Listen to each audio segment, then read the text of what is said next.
Mike Dolson, I'm here. Tom McDonald, Renee. Jennifer Finley, Here. Jim Molitor, Carol Langford, Danielle Matt, Here.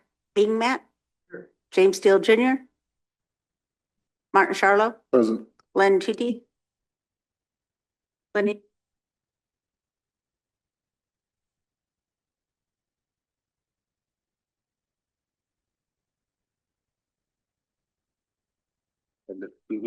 Whose turn is it? Carol? Carol, could you give us a prayer this morning? Yeah. Creator, today we just give thanks for the day and ask you to watch over us and help us to make decisions on behalf of our people.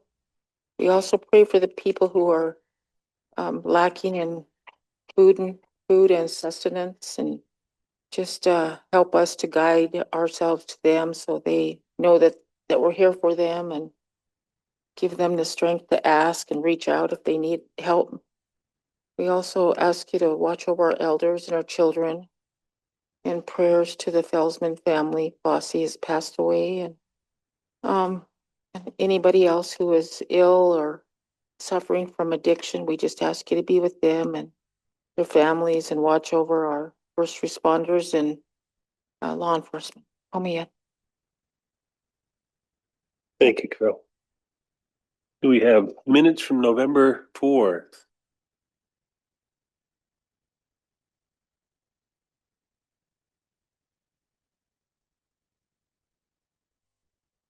Morning, everybody. Fine. Morning, Len.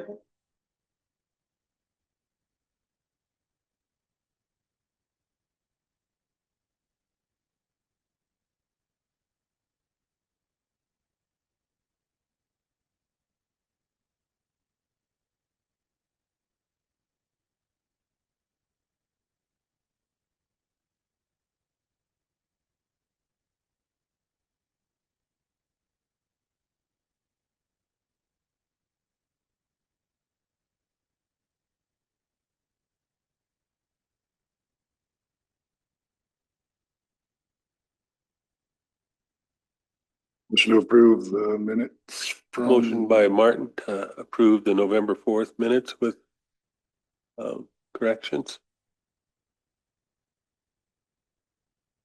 Second by Bing. All in favor?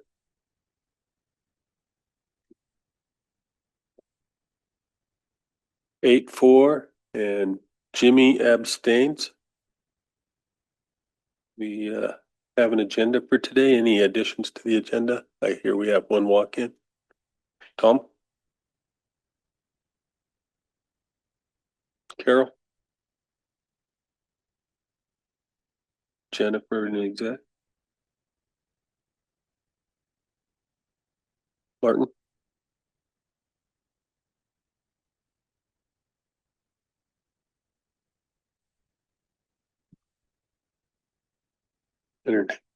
Motion by Tom to approve the agenda with additions. Second by Martin. All in favor? We're in good shape there. Unanimous? Is Mel ready already, Jen? Hers was an executive. They're walking down right now. Okay. Tom, you might as well do yours quick. Okay, thank you. Thank you, Mr. Chair, Tribal Council. I was approached by John Nice wanting to see if Tribal Council had an idea of what we could name the second building going in at the agency, adjacent to the Anita Matt building, I believe.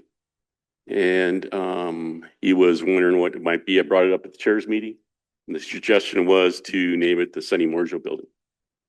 So I would like to make a motion to name the second administrative building at agency the Sunny Morjo building. Motion by Tom to name the second building at agency the Sunny Morjo building. Seconded by Jimmy. All in favor? You bet you can vote on that. Unanimous? Lemon up to everybody. Thank you. We will go out of regular into executive.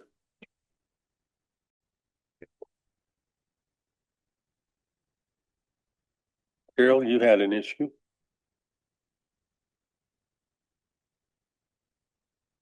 I received a letter from Linda Greenwood regarding a letter of support for the skate park. And I actually have a letter that's been written out. And I'll have Jen scan it, and if we can approve it, if you agree. Ice skate rink.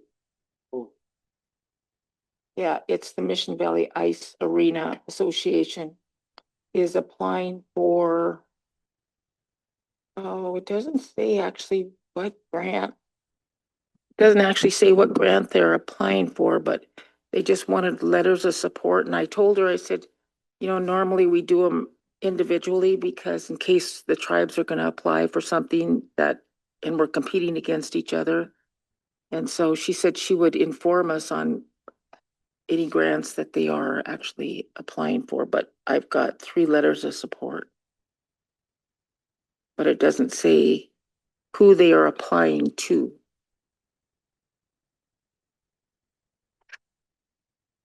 So basically a general letter of support for the ice rink. Yeah.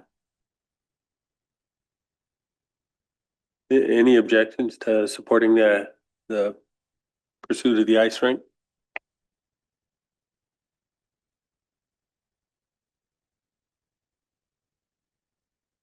What's that, Martin?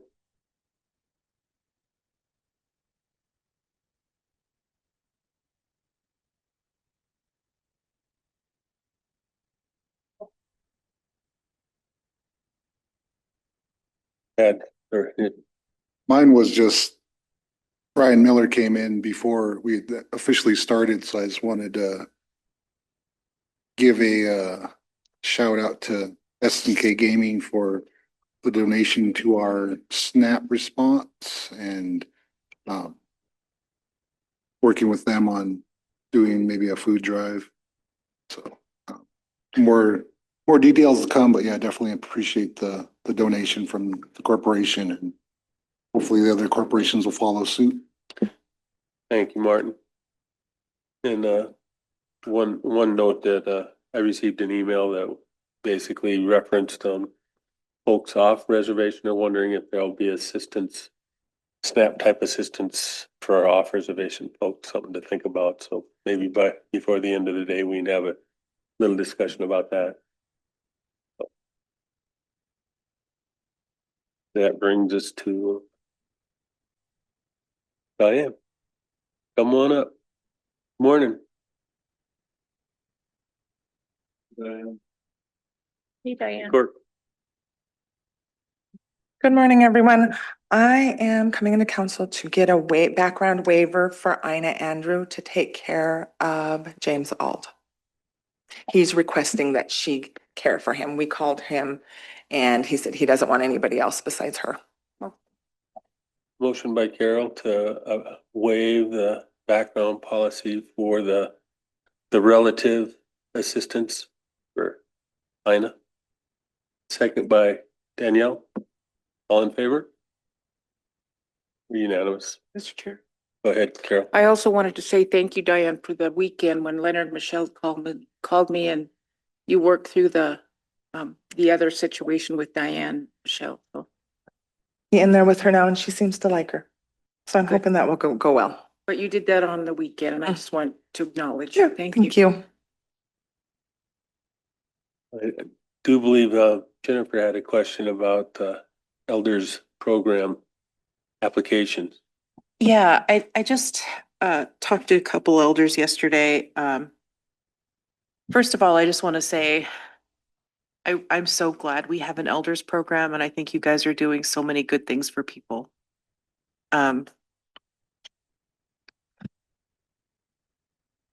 So I talked to one elder yesterday who said she's having trouble with the paperwork part of it and getting signed up because of her arthritis, like actually filling out. It's not just your form, but just filling out any paperwork is physically hard. And then I talked to another elder who's visually impaired. And she said, I got the paperwork, and these are both women in their 70s. She said, I got the paperwork, but I just haven't filled it out yet because it's hard to fill out paperwork of any kind. And so, is there any way that the elders program could help people or fill out the paperwork for them or send someone out to go through it? Or is there another program that might be willing to do that? No, we do that. If You we do? just have to, a lot of them will ask for the application and don't realize that, but we have the home visitors. That's what they go out there to do. So I'll just need a name, Jennifer, on both of them, and I can send the home visitor out. Okay, I will email that to you. And then my other question is, would it be possible or easier if when someone turned 70, because once you turn 70, there's no income limit to the elders services, if people could just automatically be enrolled in the elders program, and they can always decline services, but then they wouldn't have to go through the step of applying and getting the paperwork. Um, if they were offered like a cord of wood or um, help with repairs or whatever services people get from the elders program, would that be easier? That would be They have to possible? do an application every year, no matter if they're 70 or not, just in case a phone number changed. They decide they don't want wood, they decide they don't want snow plowing, they decide this year they want lawn care, but next year they don't want it. So that's why we have them do something on a yearly basis. Because a lot of times when we call them, the phones are disconnected. So that's why we could make contact with them every year and have them do an update.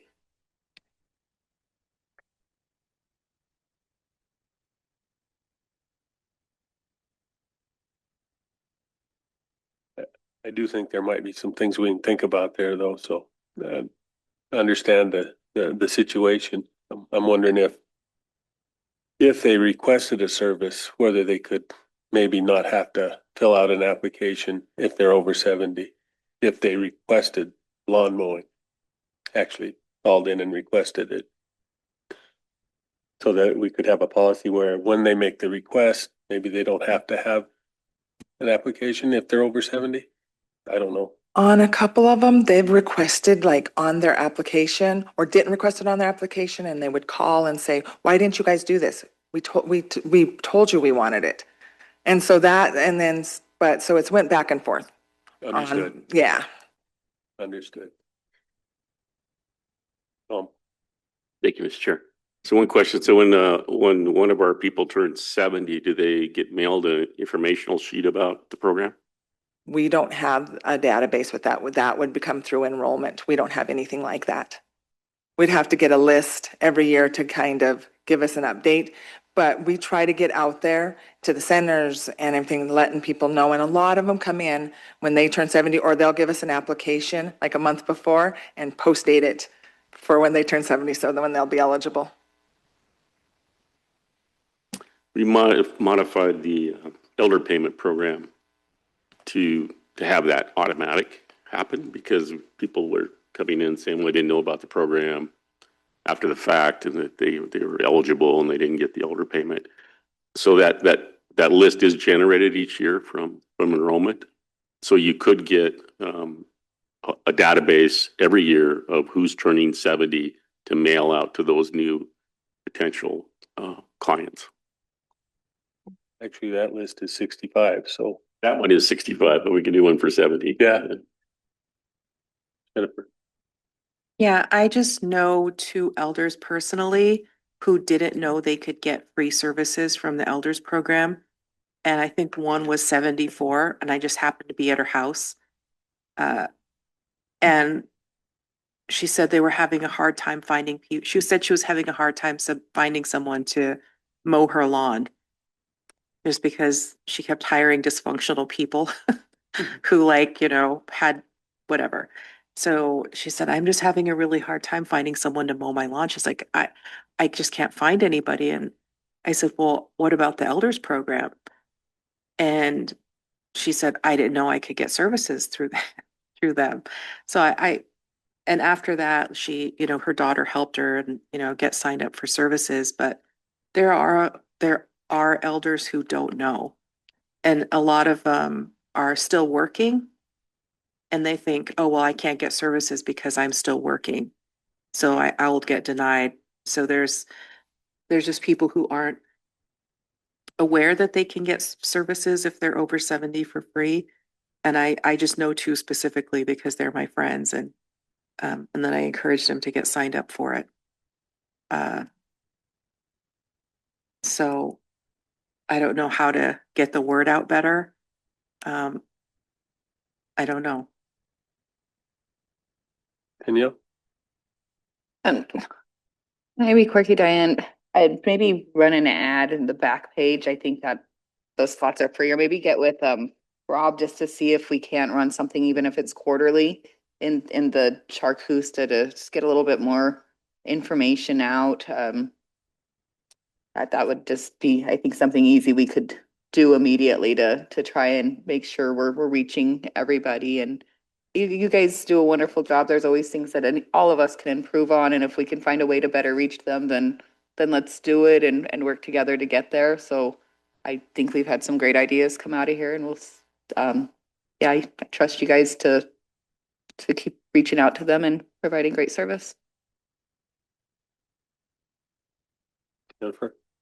So the elders payments that go out, are they kind of like per capitas? Do some people get direct deposit and some people get a paper check? We have nothing to do with the elders payment. I know, So but I I'm don't, just, I don't know Yes. anything on that one. okay. Yes. Because I thought if they were paper checks, we could easily put something in a mailer that people get, put it in with that.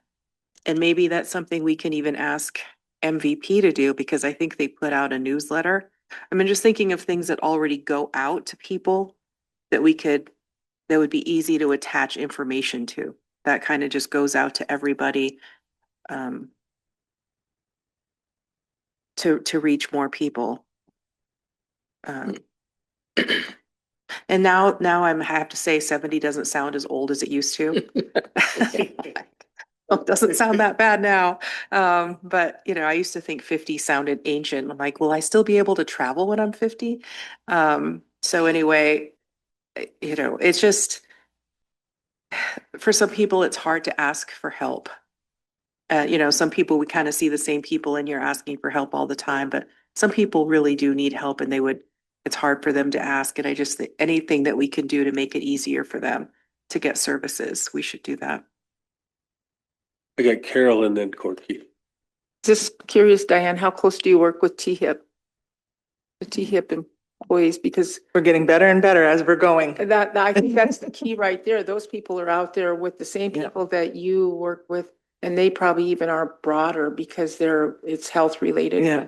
And so I would suggest that maybe work closely with them, and you can probably even get some assistance because they help with it, with applications, with, all of the things that exactly what you do. So, but you work directly for those elder Yeah. reasons. So, okay, thanks. Go ahead, Corky. Yeah, as I'm thinking through this, I think we can probably come up with a process that, I don't know if Diane's tried it, we'll, after this meeting, in the next couple of weeks, we'll discuss, how we can improve the services and try not to have missing people. It's not by intentions, that's for sure. It's just, we will work and see, maybe we can work a little closer with enrollment and get those, and Diane has staff that sees most of these elders, one time or another, so we can kind of encourage that and get people to fill out these applications and get them back to us. So if you can give us a little time to work on this, and maybe right after the first year, we can bring it back at a draft to you guys to say this is what we'd like to do, and then get your input on it and see what we need to add. I'd appreciate that. So we'll see what we can do. Go ahead, Jennifer. Yeah, could there just be applications at Tribal Health by the pharmacy? Because most older people I know, they're on some medication of one kind or another. And almost everybody goes to the pharmacy. Or they go to those little drop boxes to pick up stuff. And so I would just think if the applications were there and a little sign said, if you're 70, if you're a CSKT member, 70 and above, you qualify for the elders program and there's no income limitations or whatever. Because that's just a place where you can capture probably everyone over 70. Or someone who knows someone over 70 to say, hey, my mom's over 70, like now she can get the service. I'm going to pick up an application, just to leave them someplace like that has a high traffic area. Go ahead, Lynn. Thank you, Mr. Chairman. Before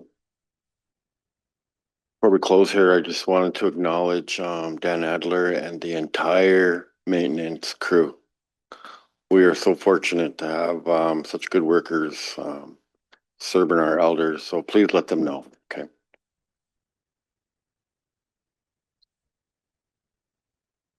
Thank you, Diane. Corky. Martin? So when will the cards be going out to the elders for Thanksgiving? We finally got them today, so they will start issuing them out today. We've got, our home visitors right now are doing the SNAP response. So I've got other employees coming in from personal care trying to assist and getting these cards out. And we're hoping to have all these cards out a week before Thanksgiving. Carol. On the LEAP, I know me and Len had the same understanding about the LEAP, but then finding out yesterday that they weren't totally ready to do their distribution. They did elders and disabled, but they weren't able to do anybody else, and they got those ones done.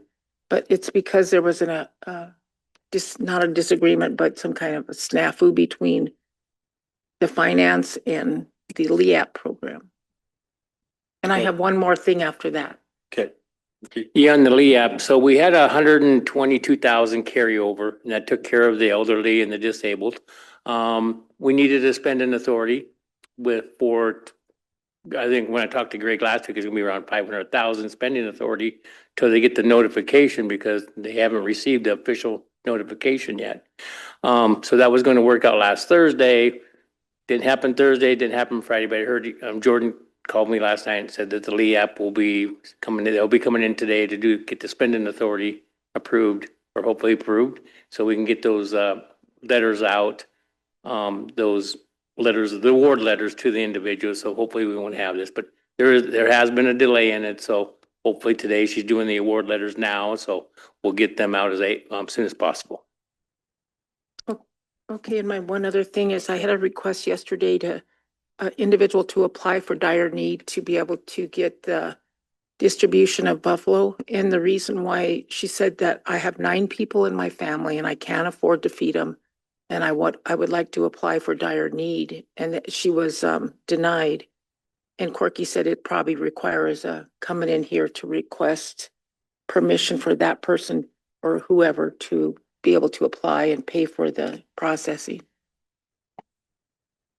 Go ahead, Corky. So, yeah, and I heard about this, so it was denied because it wasn't electricity or water or rent or something like this. It was to pay for meat at a processing plant. And that was just, never been brought up before, so they had denied this. And they go by their guidelines. So that's why that was denied. And, we were more feared of more people coming in saying, can't pay for my meat at the processing meat plant. We could be paying for a lot of them, so I don't know that. But it was denied because of the guidelines that they have.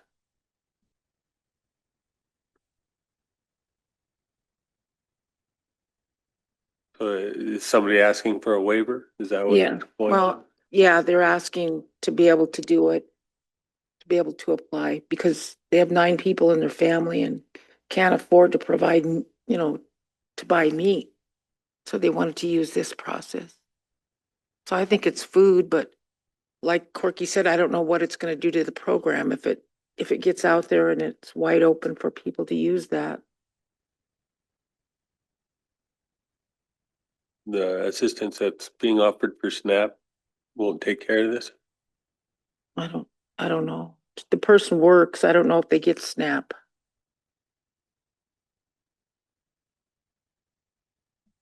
Thoughts? I think if it was a short time frame and, during this tough time, I don't know, you may be inundated with tons of people coming in, but I don't know. Danielle? I think it's a great way to feed the family, and processing can be expensive, and people are in the food crisis that we're in at this time. I don't know that dire need is the exact place for that funding to come out of, but we've just got some extra funding. We got money from SNK Gaming this morning. I think EKI was going to put forth some funding, and maybe with this special time frame that we're in with families really needing to take care of themselves, maybe we can work here after this conversation to find a pool of money that we can set aside and say, here, this is how much you guys have to process, and it may, set some guidelines in place and maybe offer that during this time, or maybe we find some permanent funding to help our people in the years to come. Corky? Yeah, the Hawaii funds might be available, but Michelle is out and travel right now. She'll be back on Monday. We could bring that in front of her attention that time to maybe use Hawaii funds to do that. I know I don't have access to any of that, so I don't have no account numbers. So Michelle has all that information, so maybe that would be the time to do that. I could run that across to her on Monday morning. I mean, they probably want to meet earlier than that, but there be a notification, but that's really the only option we have without authority, so. I really like Daniel's idea. Then, Don't we have a tribal member business that does meat processing? Yeah, I think maybe we had to look at, entering into a contract with him to do this, cause there's a lot of people out there in the same situation. And meat processing, that's not cheap. So I think we need to look at that option also, so we can just, have our tribal members work with this individual directly and. it sounds like they might already have meat in process somewhere.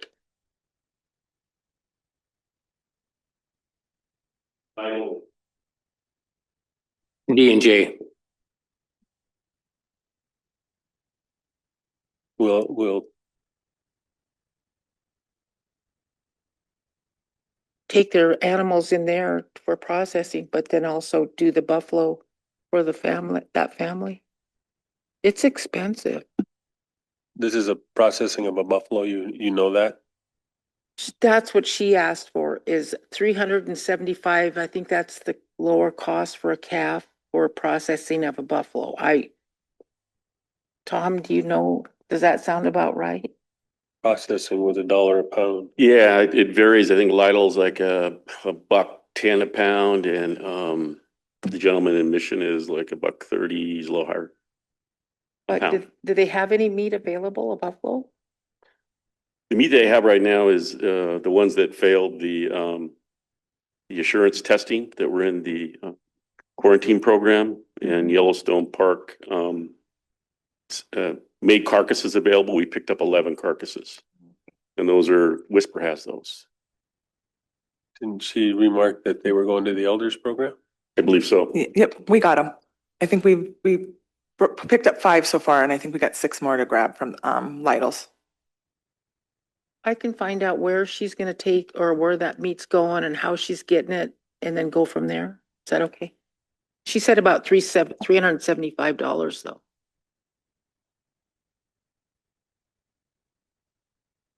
Thank you, Corky and Diane. Appreciate it.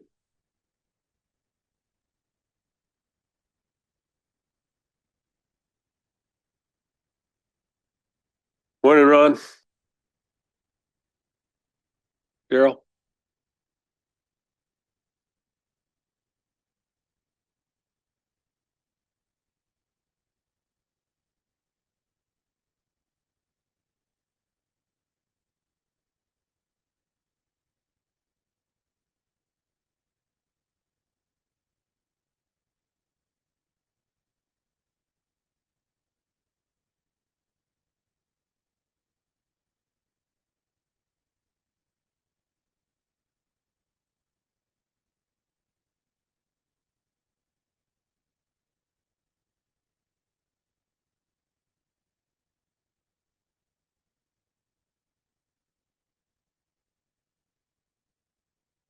Esquix.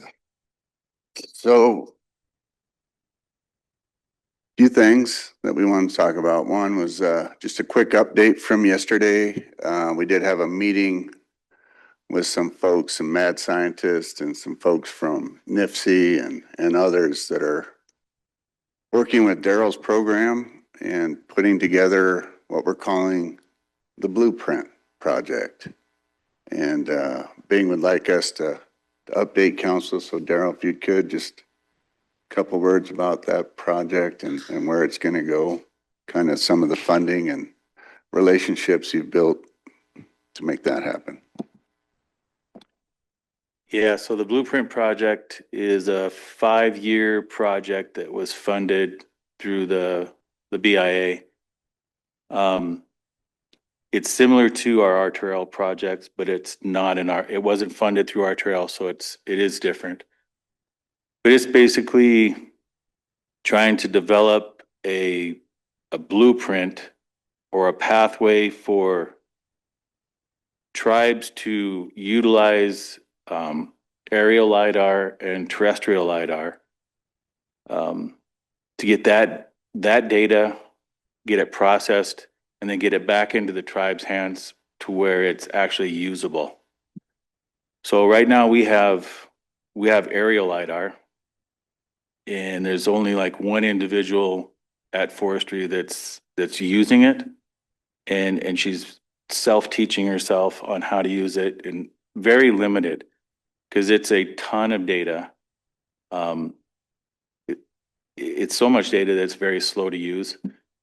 So we're trying to build through this program or through this project a system that would speed that all up.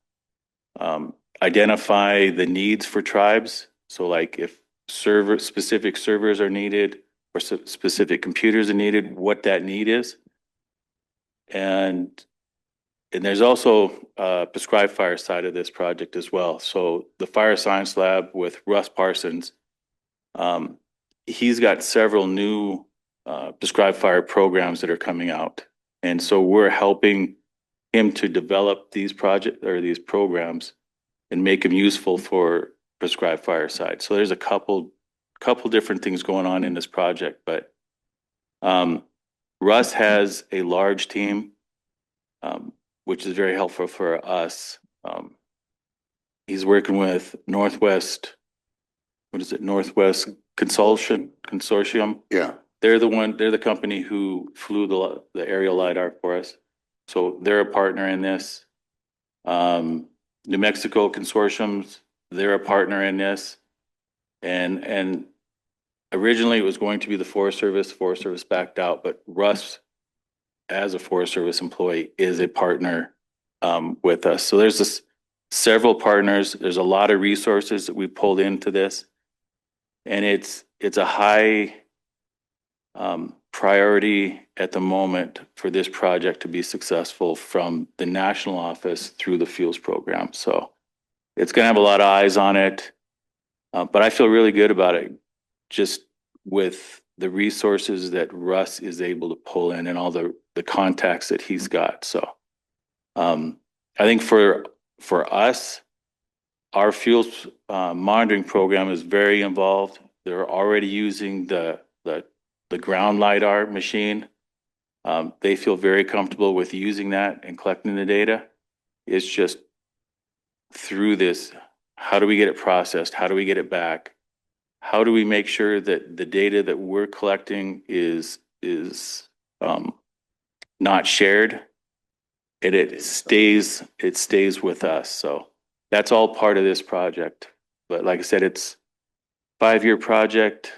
I think the total on the project came up to just under $6 million. A large portion of that is moving to our partners.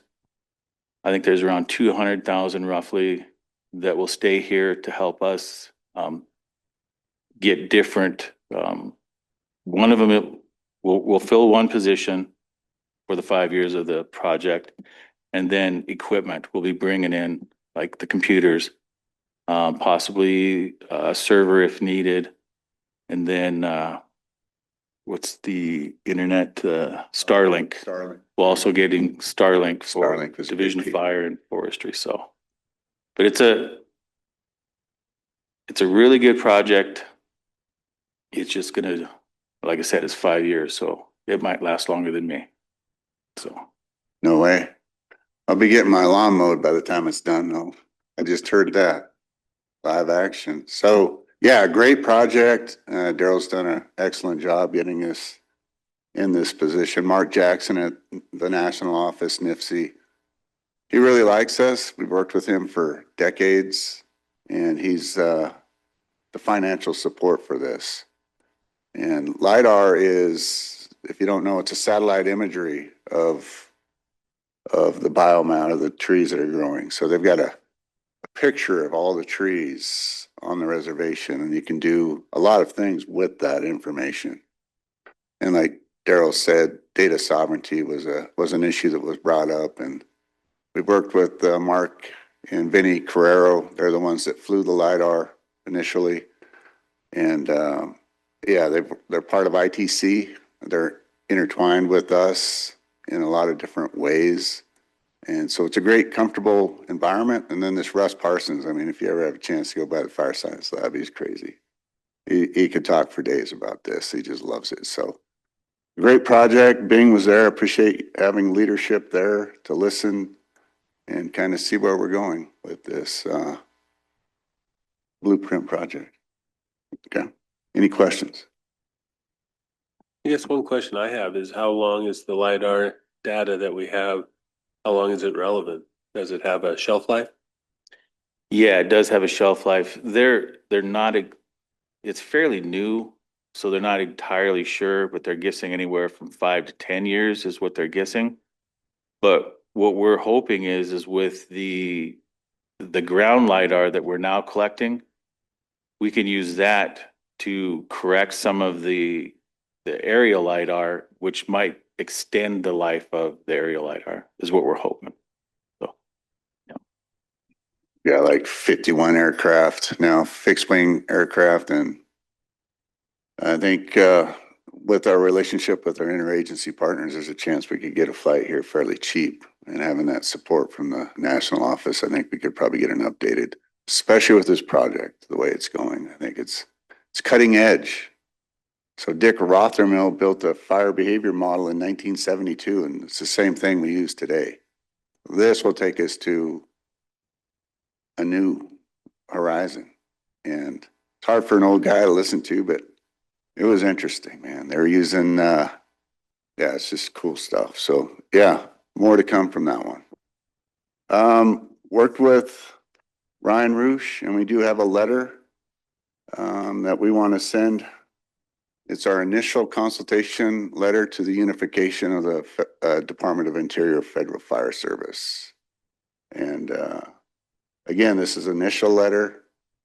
We'd like to send it to the Secretary of the Interior and then to the Montana delegates, just to let them know what's on our minds and how we're viewing this consultation, and let them in on what is important to tribes, specifically CSKT. So I did present this letter. If it's approved, I'd like to get it signed today if I could. Oh, go ahead. Thank you, Mr. Chair. Yeah, Ron, and thank you for getting this letter done. So I'd make the motion to approve this letter and get it out immediately. Motion by Tom to approve the letter, second by Martin. All in favor? I think we're unanimous, so we can do this, Ron.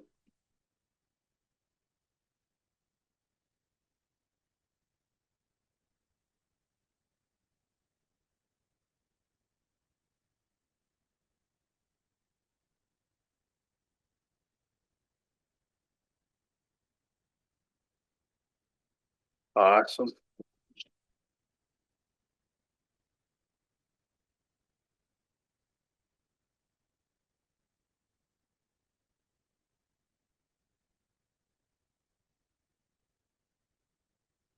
One more thing. So we talked about the GW pay scale. I've had an opportunity to talk to folks at the regional office and the national office about the tribes, tribal pay reform for fire programs.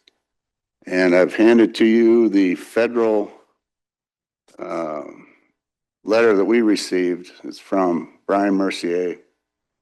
And it talks about the GW pay scale, talks about eligibility, the incident response pay, and then how they're going to incorporated into our budget. So it's a 25% increase will be made to preparedness and fuels budgets so that the tribes can parallel federal wage increases. So we're looking for a 25% increase into our budget, and we'll be able to mirror what the feds are getting. And we're taking a more inclusive approach. We've had, out of the 70 employees, we have 3 that don't meet the federal qualification requirement. And we've looked at the budget. We feel we can easily absorb them into the pay scale as well. And so we're going to incorporate them. We'll call it the tribal GW pay scale. We're going to try to get into that pay scale immediately and retro pay back to October 1.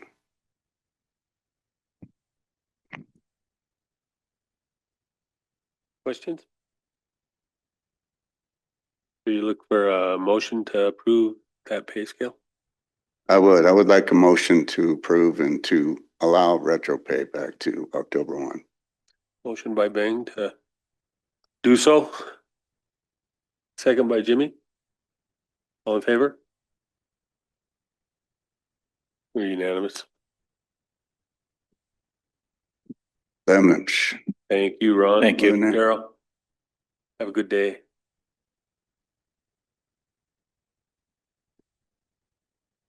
Yeah, get your lawn mowed. Mayor Davis, welcome. Good morning.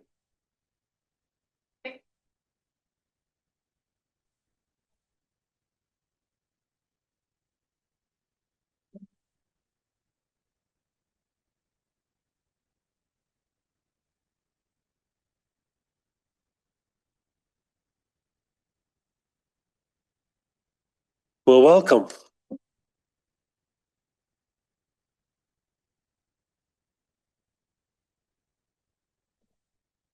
If you push the button that says talk. There you go. That's better. All right. Well, if I can just start by introducing myself, and then I'll ask my colleagues here to do the same. And then speak a bit about our intention of being here today, which is really an introduction and a conversation. So Andrea Davis, and I'm the mayor of Missoula, and I'm originally from the Kalispell area. My parents still live in the Kalispell area, and I have family up there. I've lived in the Missoula area since the late 90s and have been serving as the mayor of Missoula since 2023. So before I speak further, I'd love to ask my colleagues to introduce themselves. Good morning. Thanks for having us. My name is Dale Bickle. I am the Chief Administrative Officer for the City of Missoula. That role, the best parallel to the role, because that title is confusing, is I'm Chief of Staff for the Mayor. We have a strong mayor form of government in Missoula. Mayor Davis is the Chief Executive of the city. So my role is I oversee all of the department heads on behalf of the mayor and provide that liaison to the mayor's office there. I've been at the city for about 10 years, and prior to that, I was the Chief Administrative Officer and Chief Financial Officer for Missoula County for 14 years. Good morning. I'm Ashley Brittner Wells. I am the Community Experience Specialist at City's Parks and Recreation Department. I was lucky to come present to you all this spring about our Parks Master Plan. So it's good to see all of you again this morning. I've been with the city for about 5 years, and I'm just happy to be here and see all of you this morning. Thank you. Thank you both. Appreciate that. We have no formal presentation. I asked to be placed on your agenda today, and thank you for accommodating our request. It was an opportunity to come up and formally introduce myself as the mayor of Missoula and start a dialogue and a relationship. I want to acknowledge that I have been in office for 2 years and I have not come up and had a conversation in this capacity. And so I'm sorry it's taking me this long. I was fortunate to have been reelected on the 4th of November for a full 4-year term. I was serving the previous term of our former Mayor Engen, who had unfortunately passed away after having been elected his 5th term. And so in 2023 was elected to serve the remaining 2-year term. I'm shocked how fast 2 years goes by. I'm sure a lot of you can relate to that once you're in office, and just the amount of stuff that comes at us. I thought that I would start a bit by just describing some of the collaborative work that we've been doing together. And then I'm hoping we can just start a dialogue. I have a few questions for you in terms of how you may want to see our relationship move forward, and how we can continue this. But I thought I would start by saying that we've been really grateful for the recent projects we've been working on together. Ashley mentioned this large planning process our community has undertaken with the parks, recreation, the PROST we call it. So it's parks, recreation, open space, trails, and then we've recently included arts and culture in that effort. And that's been a really worthwhile process. It's very visionary, and it's a significant roadmap for us going forward. And there's quite a bit of work yet to be done in terms of how we're going to implement that.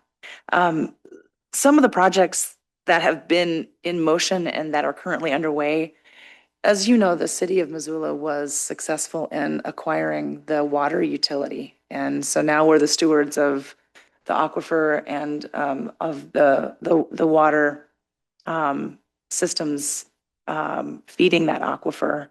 And one of the projects that we've been undertaking is the removal of the dams in the Rattlesnake Creek system. That's been quite the project. I'm not sure if you've seen some of the footage, but the removal of the first dam was literally done with dynamite. And that has been in partnership with CKST, with Trout Unlimited, and others in our Parks and Rec department. And we're continuing that work. And it's restoring, of course, the natural tributaries and waters of the bull trout, and the health of the overall ecosystem, and of course of our water system. We've been working with a group of folks on an interpretive sign package, because there's an opportunity there is a hiking trail system. It's into the Rattlesnake Wilderness. And so we have the opportunity to create more interpretive signs and educational opportunities. So we're looking forward to more of that. Recently, as you know, the county of Missoula and the city of Missoula acquired Marshall Mountain, which is just adjacent to the city. It's actually located in the county, of course, right next to the Clark Fork River. And that is a really special opportunity for us, as it's also really important bull trout headwaters. And because we own that land, we can decide to do more with it. One thing that we've done recently is we've created a fully accessible trail. So folks that are mobility impaired and use devices, for wheelchairs and such, but really biking. Folks have a fully accessible trail now, and we can do a lot more there. And I feel like that's a really great opportunity for us to continue to partner. And again, interpretive signs and education in ways that we can connect on outdoor recreational space. Something that's in process, and Ashley has more information on this. I'm sure there'll be questions that you have, is that in conversation, Vice Chair McDonald suggested that the city of Missoula discover ways that tribal members could have resident passes to Missoula Parks recreational facilities. And I'm really happy to report that is underway, and Ashley does have more detail on that. Do you want to jump into that now?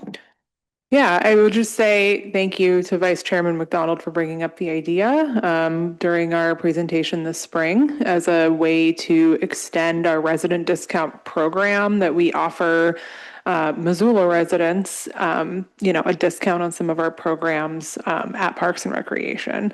But the caveat in the way that it's written, it kind of infers that you have to be a Missoula taxpayer to receive that benefit. And so Vice Chairman McDonald and myself have been going back and forth with, that the tribe owns lands in Missoula and that is then extended to the rest of tribal membership. And we've been working with our legal team at the city to sort of make sure that all of that looks good and that it's something that we can offer. And so Vice Chairman McDonald and I have been working on getting some, for lack of a better word, documentation of that, just because of the way that it's written.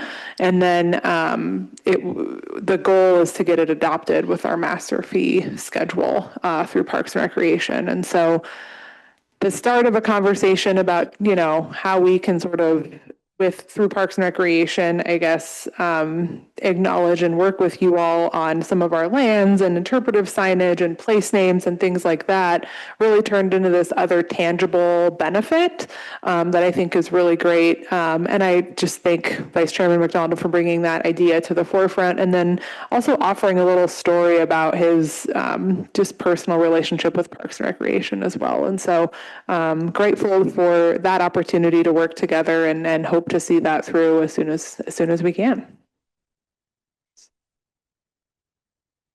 Carol? Yeah, I know you know this, but the CSKT is an economic powerhouse for both Kalispell and Missoula, and I'm sure you're both well aware of that. Absolutely. Yeah. Yeah, I most mean, definitely. you look at all the building that we're doing right now. We're doing the 400 Horses Casino. Dewar Building, I don't know if that's a $18 million project, just right here in Ronan. Meat processing plant. I mean, I can go down the line. What else is there? I know there's a few, housing, there's a couple of housing units going up, huge. And so a lot of this money that we spend probably is spent in Missoula or Kalispell. And so I'm sure Tom probably mentioned that when he was talking to you, but I think it's important to recognize that and identify that as something that we do for Missoula and Kalispell. Thank you, Councilwoman Langford. I absolutely recognize that. And thank you for giving me the name of the casino. I was just mentioning the new build and didn't know it's 400 horses. Is that what it's called? All right. And I was listening to the presentation before last around the meat processing and excellent to know this. I mean, you know this better than I, that meat processing has been such a weak point around the state for so many, and that we've been strengthening that. And sounds like with the Farmers Union and others, not only around the state, but wonderful to hear that CKST in and of itself you have your own meat processing plant here. We'll have. In the process of building it now in Ronan. It's fantastic. I just don't know I don't have a completion date, you guys. It's looking at April right now. April, yeah. That's huge. Yeah. We bring a lot of buffalo in from Yellowstone and it's been kind of an obstacle, but we worked through it to this point, but we're trying to figure out other ways to be able to process it. So congratulations. Tom, go ahead. Thank you, Mr. Chair. First, I want to congratulate you on a successful campaign. Thank you. What a large margin you won with. And so Missoula's lucky to have a smart, very dedicated mayor. And John was a personal friend of my family. Been to my dad's house many times. He was a good friend of Mike O'Donnell, who's part of our Salish Community College, and got to know Mayor Ingen. So you are very, very good replacement for him. So congratulations on Thank you. I want to say that first. And if you guys missed it, she was on KECI this morning. It's a pretty good interview. And part of that, I'd like to have you recap some of that, and in particular, the opioid settlement money that you're using for homelessness. But first, I want to get back to Ashley and say thank you, Ashley, for following up. A lot of times we meet with folks and we get a little bit of, she was more dedicated following up on the discussion we had when they came in than myself. And so I really appreciate that. And I want to congratulate you, Mayor, on I guess Ashley has a new boss. that you've appointed. Yes, indeed. And I've worked with her at Fish, Life and Parks, and she is excellent. All She's a right. great person. So All right. I look forward to that also as we move forward. Thank you. To get back to what Carol said, my wife and I were watching a series last night, and the last episode, the series called Lowdown, if anybody's watched it, but the very last episode, the gentleman who's in Oklahoma, who's running for governor, he gives a speech. And he's talking about the Oklahoma tribes and the Osage and different things. And he's talking about how connected economic development is between the tribes.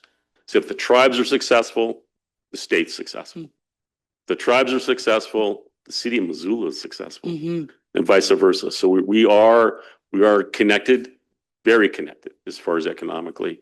So I can't overstate how much of our people spend their money in Missoula. Yeah. They're not spending it here locally, they're spending it in Missoula. And Carol alluded to the goods and services that we do, whether it's, just basic supplies or it's professional services, healthcare, whatever it might be. We're intertwined tremendously. So what's good for us is good for you and vice versa. Yeah. So I appreciate that as a former resident of Missoula and being on the Five Valleys Land Trust Board and looking at all the open space issues and parks and recreation. It's paramount. I just want to, one other thing that we talked about, and this goes to our people, and when I say our people, when we go places and celebrations and events, event camping happens. Because, when you think about one of our average families here and their income is maybe $30,000 a year, they're not going to go down and spend, a night in a Missoula hotel that might be $300 to $500 a night. And so if there's something going on event in Missoula, it's very difficult, whether it's sporting events, maybe it's youth baseball or whatever it might be something special, to be able to have something that's intertwined with us that allows our people to be able to have a place to go that they can camp at, because that's what we do. Yeah. And so that was one of the things I know you kind of led that charge to kind of limit, camping within the city limits. But if there was an occasion to provide for something unique, to be more open to low income folks, because we are the most successful tribal entity in Montana. Yeah. But yet, to think of a family that wants to go to a baseball tournament in Missoula with their kids, to be able to stay in even the lowest cost motel in Missoula is not affordable in the summertime. But to be able to set up a tent or bring their camper is, and have a place in the city limits to do that, like it was in the past, would be wonderful to be able to look at. And so that was one other thing that I brought up for City Parks and Recreation, because it's really important for us. We host our events, that's just part of it.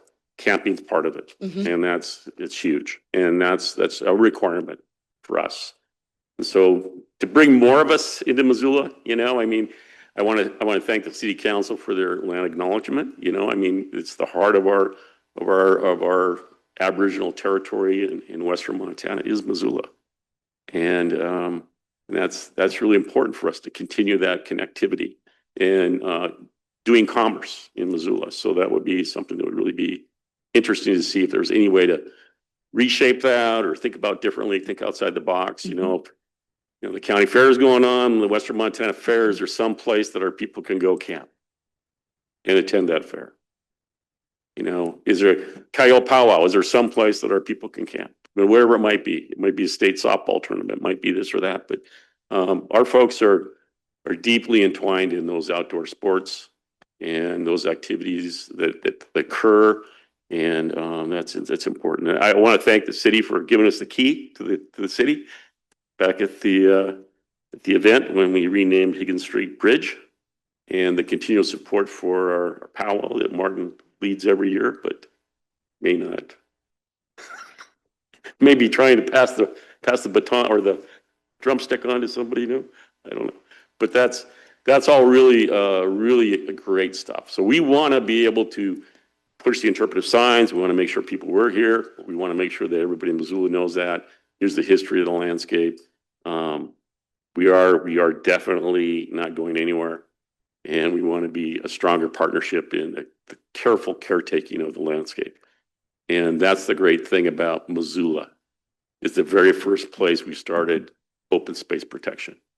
The very first place we started land trust. And to think that we, in Montana, that come from this community of Missoula. So the foresightedness of the community is great. And we want to continue that partnership. So thank you for coming in today. I love that very Thank you, much. Ashley. Thank you. I think that's an excellent recap. Thank you, Vice Chair McDonald. Not only on the history of some of how we've gotten here, but opportunities and um, uh, like you're suggesting, event camping in ways that we've had some conversations amongst ourselves recently about opportunities we'd love to continue to come back with. We have this area that we're calling the Fort Missoula Ponds. We acquired this space after an excavation company had basically concluded their excavation, and now we have an opportunity to create a waterfowl natural park that is adjacent to the Clark Fork and near the Fort Missoula that has some really interesting opportunities. And my understanding is it's was one of the most significant areas for bitterroot collection. Of course, before those bitterroots were eviscerated by colonialism and the way that we've treated the land. And so opportunities to maybe think about bringing that back, and that might be a way in which we think, can we create a space there? I do recall also a request for public conservation lands or parks where there could be powwow grounds and space within the city as well.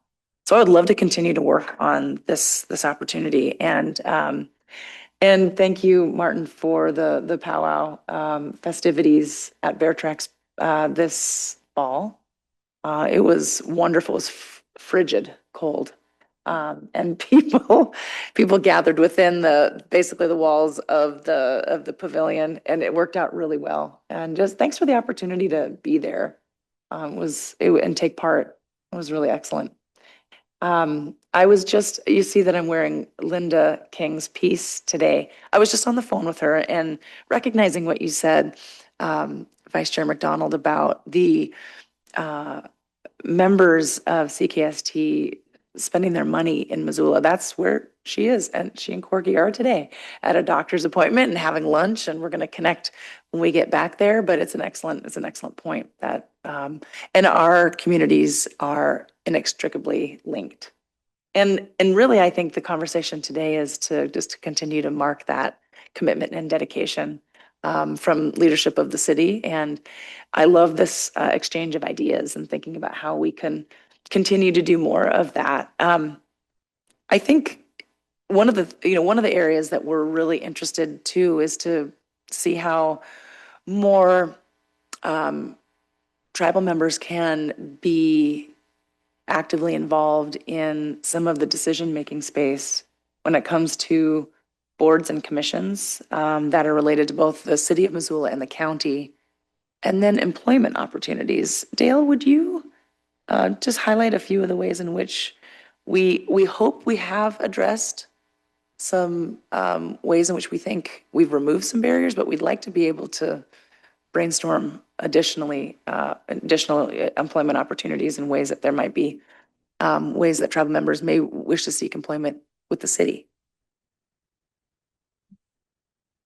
Thanks, Mayor. One of the mayor's priorities is what we're making sure that we're an inclusive city, and we calling it access and engagement. So we want everyone to be able to feel that our city government is accessible and they have ways to engage that feels comfortable for them. And also looking for opportunities to provide employment. We've done a good job of, rethinking our our job descriptions and stuff to eliminate kind of irrelevant barriers to employment. But it's that cultural piece that we really want to think about, is that we want to make sure that that we're seen as a inclusive employer, that that it's a good, it's a good place to work, and it feels safe to be in the community. And those are the kind of things that we'd like to be able to work on and try to create that environment that it feels that's a place that we want to be a top employer for everybody, and creating that space to be able to do that. So that's something we'd like to continue to work on in the future. And that's only that, but Mayor alluded to we've had Native council members in the past, none right now. I mean, we struggle with getting people to be involved in our boards and commissions, and love to figure out ways to get more interest in participation in that. So a lot of ways to think about that. Martin, you were. Yeah, thank you, Mr. Chair, and yeah, congratulations on your win, and thanks for attending the event. Yeah, we are a pretty successful tribe, but with that, we do have our family members and relatives that struggle, and Missoula has kind of become one of those places where people go for services and sometimes don't leave, and they are housing insecure, and part of the population down there, and even some of the pre-release opportunities that our membership have. We have a pretty good population down there, and so just not forgetting them. Like I said, we do well, but there are consequences to some of the loss of culture and some of the things that have come with our successes. And so, not making them, not penalizing them for who they are. A lot of the issues they have are from mental health or trauma or addiction, some of the things that are kind of co-occurring once they get into the systems. And so, having safe spaces for them in Missoula is good, and it's hopefully that'll continue. I had a grandmother who lived in Missoula, so I spent a lot of time down there, and it's grew up in Arlene, so it's kind of our place that we always went, and so it's something where it's always been really friendly. Well, somewhat. But in the last, few years that I've been down there more, it's definitely the environment's changed within like the government structure, I think. And so I think that's something that you guys acknowledge that a lot. And I know I didn't see the interview this morning, but yeah, I want to comment on your cool big medicine pen as well. So. Yeah, thank you very much. I feel very fortunate to have this beautiful piece of art from Linda and Big Medicine. I thank you, Secretary Charlo, for recognizing both the challenges, but then opportunities and some of the progress that we have made in our community when it comes to helping people connect to supports, to help with maybe some of the challenges that are impacting their housing stability and others. And I take for granted that maybe folks know my background a bit. Before becoming mayor, I was involved in creating homes that Montanans can afford. So I was, for 22 years, I built affordable housing. And I didn't mean to interrupt the meeting, but Katie Miller, that is part of your staff, came down and gave me a big hug because she heard my voice. And we served together on the NeighborWorks Montana Board of Directors. I was on their board for 15 years. And when I was elected mayor, I was the chair of that organization. And I know NeighborWorks Montana has done some work right here. And I feel good and that it's my time, that I've brought this set of experiences into local government at a time when we really need it. Not only both with the city of Missoula, but with all of our governments, and there's an opportunity to have some partnership and thinking, how can we address the root cause of a lot of the challenges that people are facing. In Missoula, you're familiar probably with the Watershed Navigation Center. And that was a project that I had just completed with Homeward and the Housing Authority before being elected. The city of Missoula has been an active partner in the planning for that effort. And the County of Missoula, very big partner as well. They dedicated the land for that project. And that project is a significant multifamily affordable housing project that is meant for folks that are earning low and moderate wages and part of the workforce in Missoula. And then there are 30 permanent supportive housing apartments. So these are apartments that have rental subsidy, and then there are wraparound services. And so there are service partners that are part of that, that help people continue to be successful in maintaining their housing. And these are folks that have been chronically homeless for a number of years. So obviously they've got co-occurring illnesses, and there's that approach is something that both has been proven to be effective, and we see that at risk right now with the current federal administration basically declaring that that kind of initiative won't be funded anymore. So we continue to advocate for making sure that we do have the resources to do that.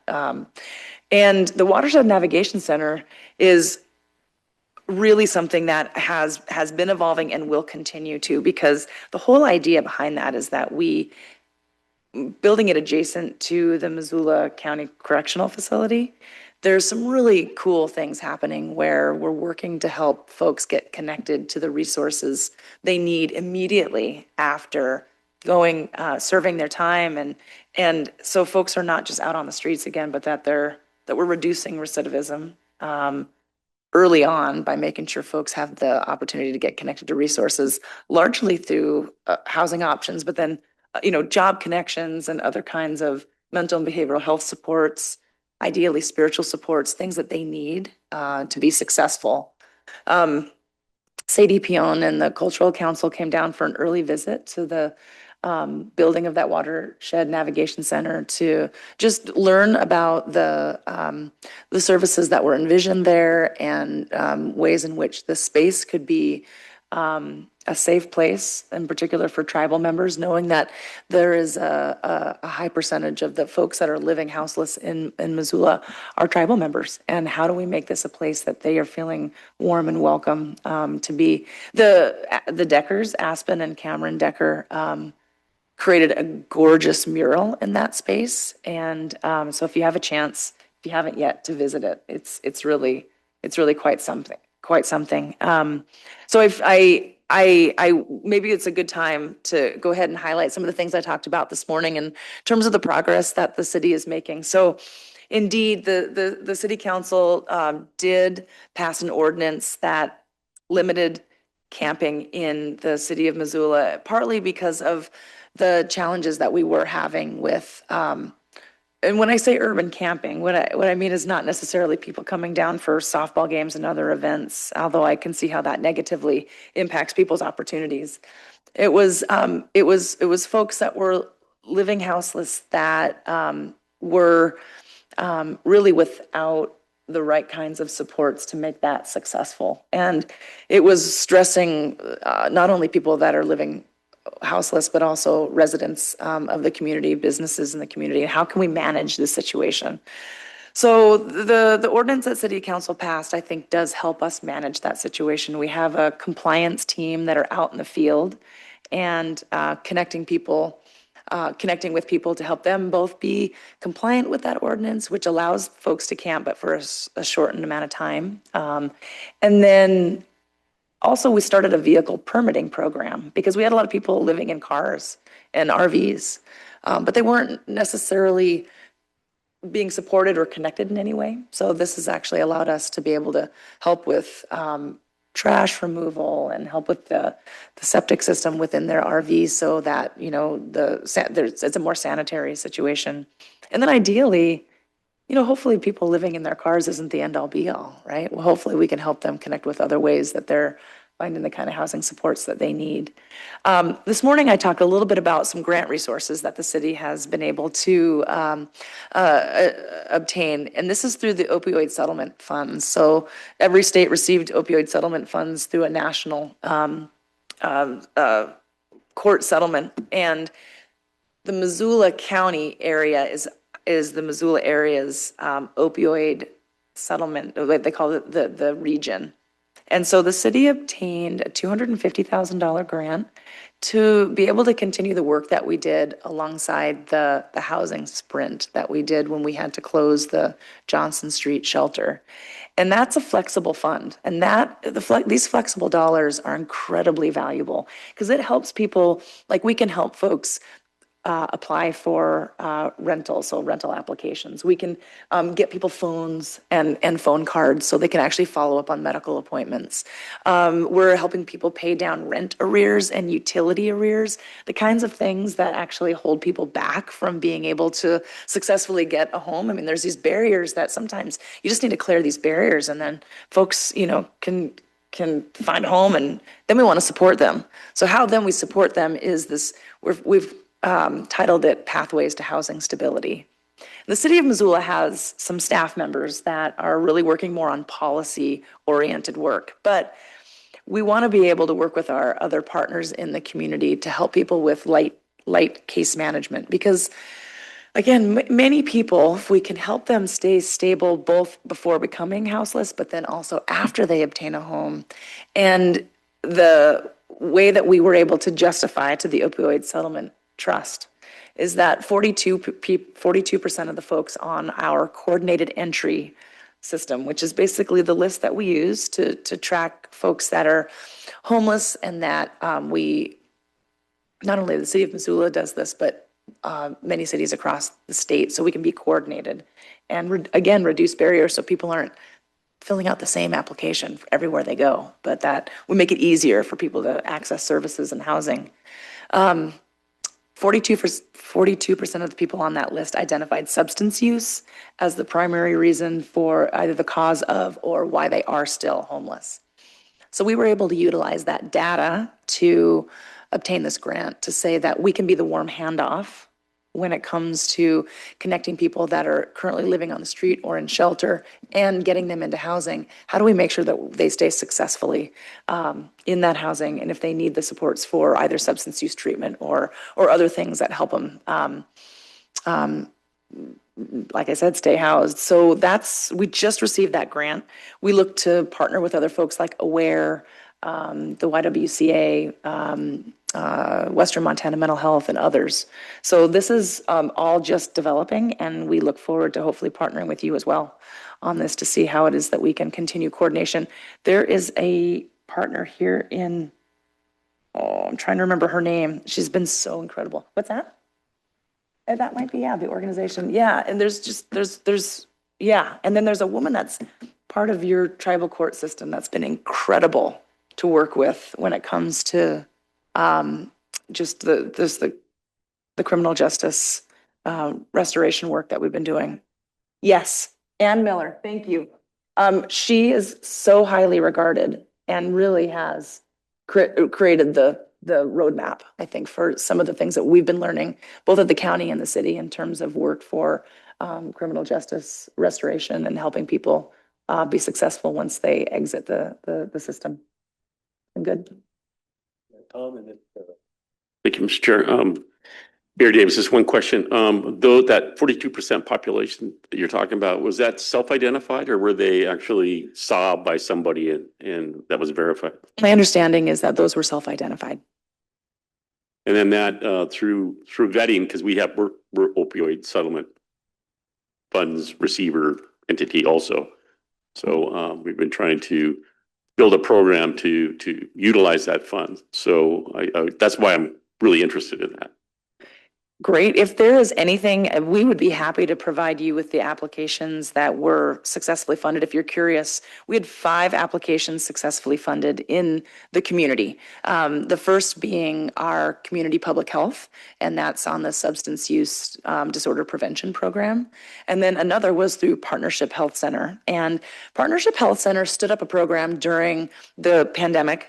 Like many of us, we had these one-time funds that we did pilot programs and stepped in where we saw a real need. And when we saw so many people living on the streets after Just the incredible housing price spike and other things related to the pandemic. People weren't getting the resources they needed, and the case management they needed. And so the Partnership Health Center created basically a street medicine program.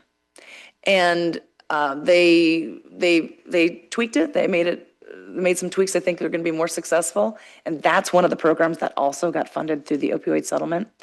And then the two programs I just mentioned at the city of Missoula, and then the fifth was also something at the health department. And I'm trying to, it has to deal with foster kids and foster kids whose parents are involved in substance use treatment or the criminal justice system. As a result, it supports the initiatives to help those parents reconnect with their children, so foster children.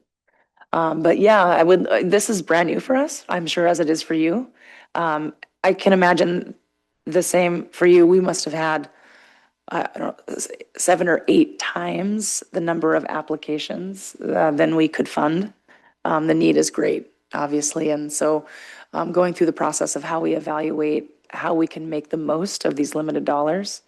And we funded programs for 2 years at a time to give some runway for programs to be successful, but also for there to be some accountability so we could evaluate the program, make sure that we're using these dollars as best as we possibly can, and then seeing how we adjust and go from there. So we have about a 10-year horizon. I think that's what you have too, as far as this kind of first set of opioid settlement dollars. And I'd love to compare notes and see what you're finding that's working and vice versa. Go ahead, Carol. Yeah, that was going to be my recommendation. You know, we have a tribal healing court, we have Lake County Drug Court who I think really doing some amazing things along with some of our tribal programs, housing and tribal health.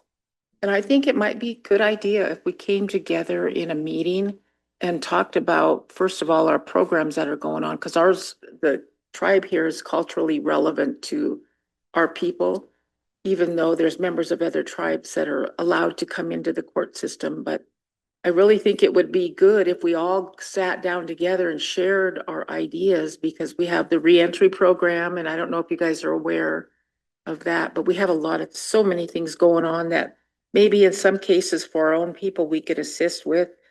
But then also sometimes we open our shelter down here, our warming shelter, and then all of a sudden there's an influx from Kalispell and Missoula, and we can't really handle that. Mm-hmm. But the thought of turning people away is awful feeling. So Right.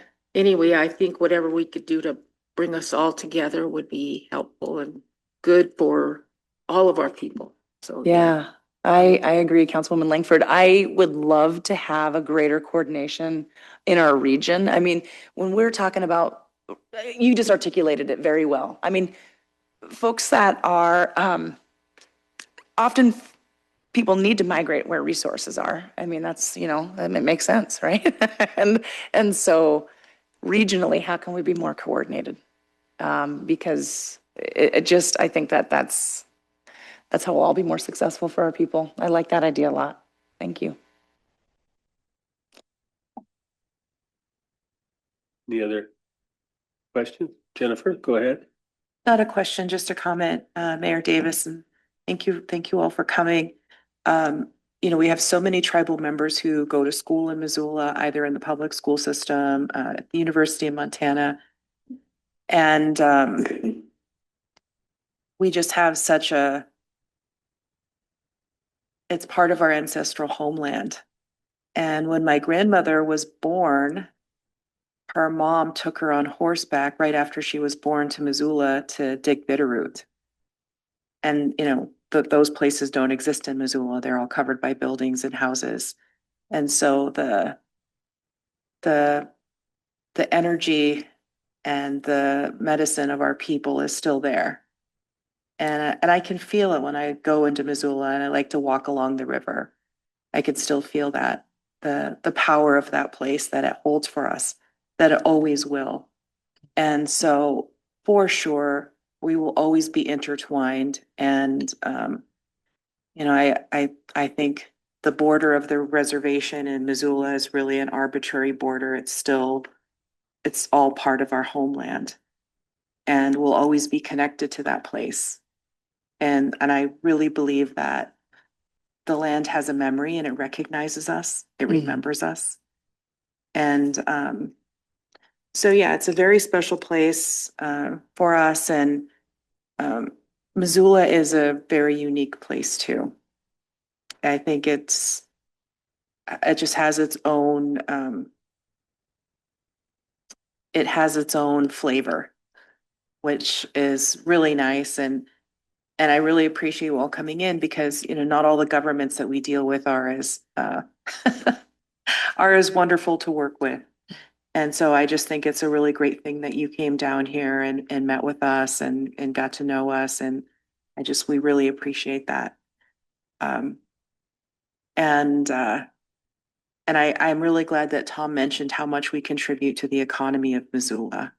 And a lot of our workforce actually lives in Missoula. Several of our employees live in Missoula and they commute here. So we're just so deeply tied to the surrounding area, socially, culturally, economically, in every way. And one of my friends, the godmother of one of my children, just got reelected to the Missoula City Council. So I have a small connection there too. But so thank you all for coming and we look forward to working with you. And I also really like Carol's idea of just kind of sitting down at the table and kind of sharing the nuts and bolts of some of the ideas that we have. And maybe the Missoula Indian Center would be a good partner to have at that table too with our tribal health department because we serve a lot of the same people. And especially right now with the government shutdown and the lack of SNAP, that ending for people is just creating a huge crisis here and everywhere in the United States. So I just think there's a lot of areas where we could kind of collaborate more and strengthen all of our programs and strengthen the ways we serve the same people. Thank you. I love that. Thank you, Councilwoman Finley. That's, first of all, thank you for sharing the deep connection and the contemporary connection of your people with Missoula and how our lives are intertwined. And I feel so very lucky to hold the mantle of the mayor of Missoula when I know that the relationship building has started way before my time. And so I take this responsibility very seriously, and we're really honored to be here for, I think, the start of many conversations and building relationships. And that is a question that we wanted to pose to you today. And is there something that we want to, I mean, I think what the opportunity to sit at the table and share what we are doing in the immediacy of the pullback of federal dollars, impacts of SNAP. Also, I heard you say it earlier, the impact of dollars that are no longer available for energy assistance. I mean, it is just stacking up against folks with limited means right now. So I would love to have that conversation sooner rather than later, and we'll follow up to see how we can do that. And then maybe at All Nations Health Center is a great suggestion. And then can we set up something, would you suggest that we set up something routinely between the mayor's office and the tribal council and how that might look? And I don't know if it's something that, one thought was that maybe we come up here, maybe it's quarterly, maybe we come up a couple times a year, maybe we host you down in Missoula a couple times a year, however that looks. But just wanted to ask that question today and see if you had any initial thoughts. I like quarterly. Tom? Thank you, Mr. Chair. Communication. You know, you can't do it too often. So I think this council's very, very well supportive of whatever that is and as frequent as possible, whatever it is the chairman said. But I want to just make one comment right now. It's just so obvious why you got the supermajority of the vote in the election, because you are absolutely overqualified for your job, and you really intimately know the issues and you have solutions. So I can't wait to work with you more. And we have a couple of gifts for you coming. Oh, And so Martin would help me. Oh, that's so kind. We want to give you a couple little things to show you, just thank you for coming up Oh. and meeting with us. thank you. And thank you for your kind words. That's makes me feel very good. And if we could arrange something quarterly and maybe alternate. here Okay, And there, we would love that. that would. We would be love that. awesome. Yes, yes, excellent. All right. I don't know any of us that don't have memories of Missoula throughout our lives. Yes. What One is, for each one of you. wow, this is incredible. Yeah. Oh, this is so nice. Yes. Oh my goodness, Yeah, okay. yeah. Thank you. Thank you. Generous, thank you, thank you. Yeah. That was so very kind. Thank you for your generosity.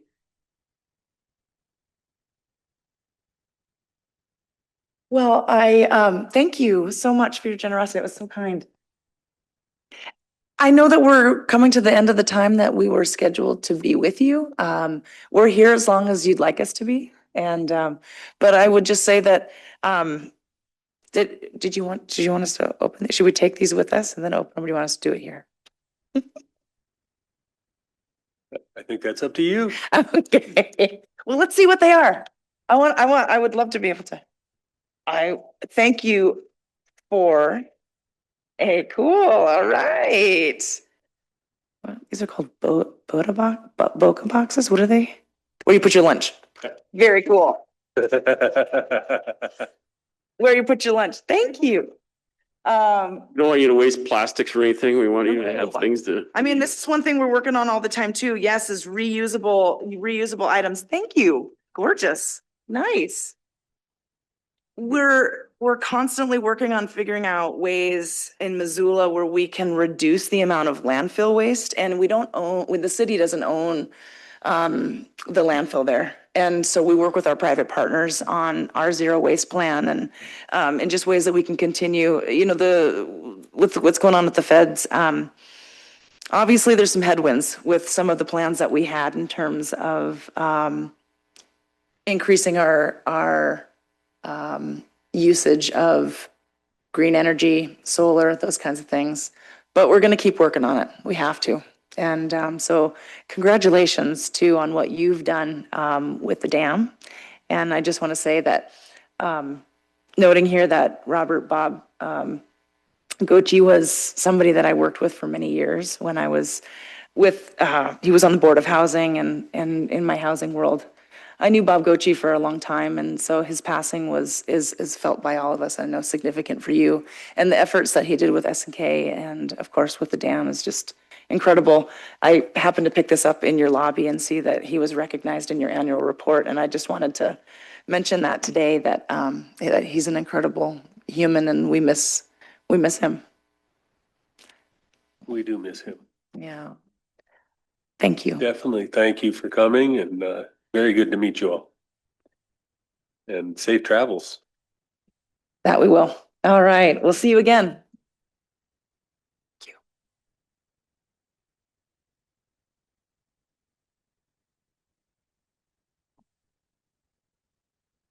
See, what's that? I know, I do too. Cheryl, I have one clarification on the lady that needed the processing money. It wasn't for a buffalo, it was for an elk at Zeb Lytle's. So can we go ahead and take care of it? we have to figure out the funding of it, and Greg. between you and what Danielle was talking about, we might be able to do that. Greg's back there, so. Yeah, so we'll look at that. SKC, Michael and crew, we're going to take 5 minutes before we get after you, but welcome.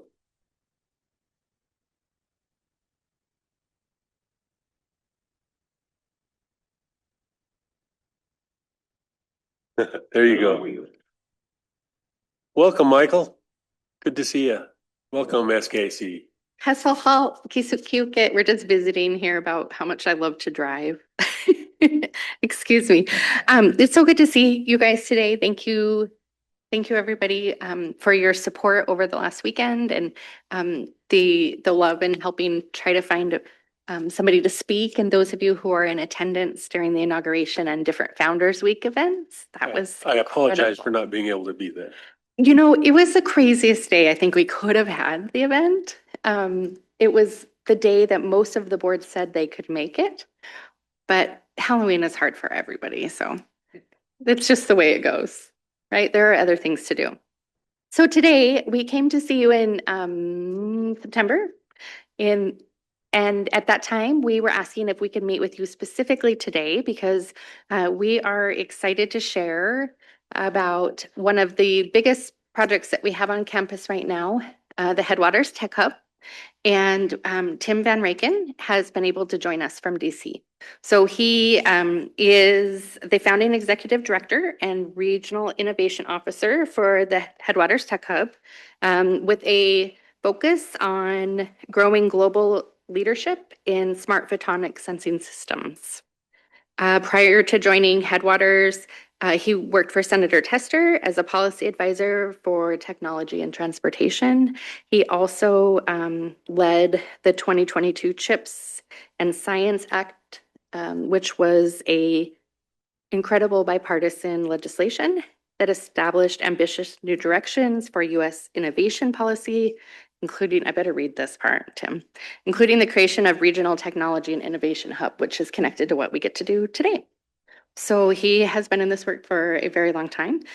Prior to that, he worked for NSF, the National Science Foundation, and was a project director for the Teacup program, the Tribal College and University program, as well as faculty at Washington State and with the specialization, in chemical engineering and air pollution and climate change at the California Institute of Technology. So we're really excited to have him here with us and leading as the director and PI of this work that we get to do. So I'm going to hand it over to them. Tony, Dr. Tony Berthelot, Anthony Berthelot, Tim, and then Eric Hoganson from our education division are here with us today. Thank you. Thanks for the invitation to come and talk with you today. I couldn't be more excited about what we're building across the region with the Headwaters Tech Hub and really the way that we're going about building it and the partnerships that we have across the board. And so we're always eager and really driven to have as broad an impact as we can and to make connections across the region as much as we can. And so I appreciate the chance to come and talk with you a little bit about it today. Just to kind of go back and set the stage a little bit, as Michael mentioned, I had the privilege of working with Senator Tester and his staff for a couple of years. I was in his office when the CHIPS and Science legislation was working its way through the Senate. If we rewind a few years back to 2021, 2022. And still today, there's a lot of concern about competitiveness with other nations around the world as adversarial nations and what it means in our science and technology leadership, which has really been an important feature of the United States economic leadership over the last several decades. There is and was concern about maintaining that competitive edge, and the CHIPS and Science legislation was focused on bringing more technology manufacturing, especially back to the United States. Senator Tester led a charge to keep that at to make sure that there were opportunities in that legislation for rural places in the United States as well as for urban areas, and especially in the Tech Hubs program. Wanted to make sure that there were opportunities for places like Montana to be competitive for those programs. And so when I first joined his staff, part of my responsibilities were to help make sure that the language was included in the legislation to make that possible. That legislation passed in 2022. And shortly afterward, Senator Tester came to me and said, Tim, I'd love for you to stick around for another year and figure out how to help Montana win a tech hub now. And so that became a lot of what I did with his team in 2023. And that led to some of what you're seeing here, where we were one of the very first teams and regions in the country to really start to go after landing one of these, starting in February 2023, where there was a big roundtable event down in Missoula. We won the first phase of that competition. We were one of the 31 regions in the country that were designated to be a tech hub. And then later, several months later, we were one of 11 that received implementation funding, where we won $41 million of federal funding across the region, across a portfolio of projects to build and strengthen our ecosystem and technology around optical sensing and its applications. Optical sensing is a tool that we use in all of our everyday lives. It is when our car starts drifting on the highway and now the car knows to nudge you back onto the road. That's because of optical sensors that you have on there. When you have drones that are flying over that can pick out where the wildlife is, or pick out understand soil moisture and drought in forests and insect infestations, those sorts of things. Those are all sensing technologies, and many of those technologies are developed and built here in Montana. And so it's an opportunity to help build that up further. So we're very excited to be able to build this up. A couple of the big questions that I get often when we talk about the tech hub is what exactly is a tech hub? And then the second one is what can we expect from the Headwaters Tech Hub here in Montana? And so to kind of zoom out, the national vision is really what I mentioned already. Is there are places in the country that are already the strongest tech economic engines that the world has ever seen. Silicon Valley in California, and Seattle, and San Diego in biotech, and Boston on the East Coast. They tend to be coastal cities. They tend to be in dense urban areas. The country gets a lot of advantage from having those places, but they also tend to suck up a lot of resources and a lot of talent and a lot of money. And there's a little bit of a disparity where there's other regions of the country that are very strong in areas of technology that could maybe not grow into the next Silicon Valley. I don't think we want in Montana to be the next Silicon Valley, but we can do a lot here, and with the right investment of resources, we can build something that's truly strong and truly nationally and globally competitive. And so that's what the Tech Hub program is really about, is making that strong catalytic federal investment where you seed federal dollars to activate private investment and philanthropic and industry investment and so on. The focus of the program is not so much university research. It's about technology that's already ready to commercialize and ready to scale. It's about bringing manufacturing to the U.S. It's about bringing jobs and good paying tech jobs to the United States. And that's an important part of it, that it's not about just giving money to industry. There's parts of it that are about, incentivizing industry, but it's really about building the ecosystem across the board. And what that means is workforce and making sure that we are training our young people to be able to be successful in these jobs. It is about making sure that entrepreneurs have pathways to create new companies and reach for their aspirations and their dreams as well. And then again, through the efforts of Senator Tester and the rest of the Montana delegation and partner states around the country, there really was a strong effort to make sure that there is a pathway for rural areas as well as urban areas through this program. And so how does Montana fit into that? Through some very smart strategic decisions many decades ago, but also a fair bit of luck along the way. Montana, and in particular the Bozeman area, has become one of the 3 or 4 strongest regions in the country for these optical sensing technologies. And you can see the trajectory there, where there were a few companies that started in the 80s and early 90s.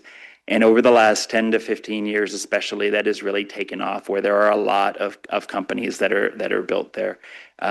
Dr. Joe Shaw at Montana State University built this figure and maintains it, but you can kind of see the companies.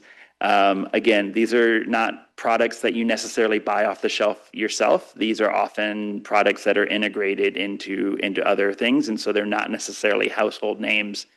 But when you're in the laser industry, when you're in the optics industry, companies like Montana Instruments and Wavelength Electronics and FLIR Teledyne, these are very, very well known and very well respected companies that grew and were based out here in Montana. And then there are several what I would call much more recent wins and up and coming companies here. And this kind of gives a highlight of the type of technologies that is incorporated in what our tech hub is about. Aurora is a autonomous vehicle company. Instead of being like small taxis in urban areas, they do autonomous freight vehicles, and so they build sensors and technology that helps semi trucks drive autonomously down the road. They're driving autonomously between Houston and Dallas now. They're opening up, extending that route to Phoenix later. You can only have semis driving at speed autonomously if you have sensors on those vehicles that can see a mile down the highway, because you need to be able to see what's down there and be able to make the adjustment to what you're doing with that amount of time. There was LiDAR sensors developed in Bozeman that are integral to that, where they would not be able to operate this vehicle safely at speed without the technology developed here in Montana. And so they acquired the technology, acquired the company. They thought about moving, and they realized they would leave all of their people behind if they moved, because everyone wanted to stay in Montana. And so they built a beautiful new facility in Bozeman that opened last year. Bridger Photonics works with the oil and gas industry. They have airborne sensors that detect methane leaks in oil and gas pipelines and refineries, so that you can, with high precision, know where the leaks are and then go and repair the leaks. And so from the industry's perspective, you're not losing the money from the leak, but there's a strong environmental benefits from that too, that you're not releasing the methane into the atmosphere. Drone companies like Vision Aerial, Reveal is a defense company that is focused on helping infantrymen in the battlefield see over the next ridge and build a 3D map that's active and current and real time, and so on. And that's Bozeman based as well. So a lot of it is anchored in Bozeman, but we're really a regional effort, and really our intent is for this to be a statewide effort. And so with our funding from the US government, we are focused on a corridor that runs from Bozeman through Butte and Missoula, including the Flathead, and going up to Kalispell. And we have partners throughout this region and across the state. We really are looking to extend our reach statewide, and a lot of our activities are focused around that. And to really put a pin in it, what our vision is we want to grow this region to be a global leader in these smart optical sensing systems and in their deployment sectors that are critical to US national and economic security. That's really just tied into what we're looking to do, and what the national program is looking to do. We want to build complementary tech clusters across the region and state, focused on places that make sense for our place. And what I mean by that is, you don't necessarily come to Montana to build the next robo-taxi. You do that where you have dense urban areas. But for natural resource management applications, for precision agriculture applications, for freight vehicles, for national security, those are things that we know well in this region that impact lives in this region. And those are the technologies that we want to grow.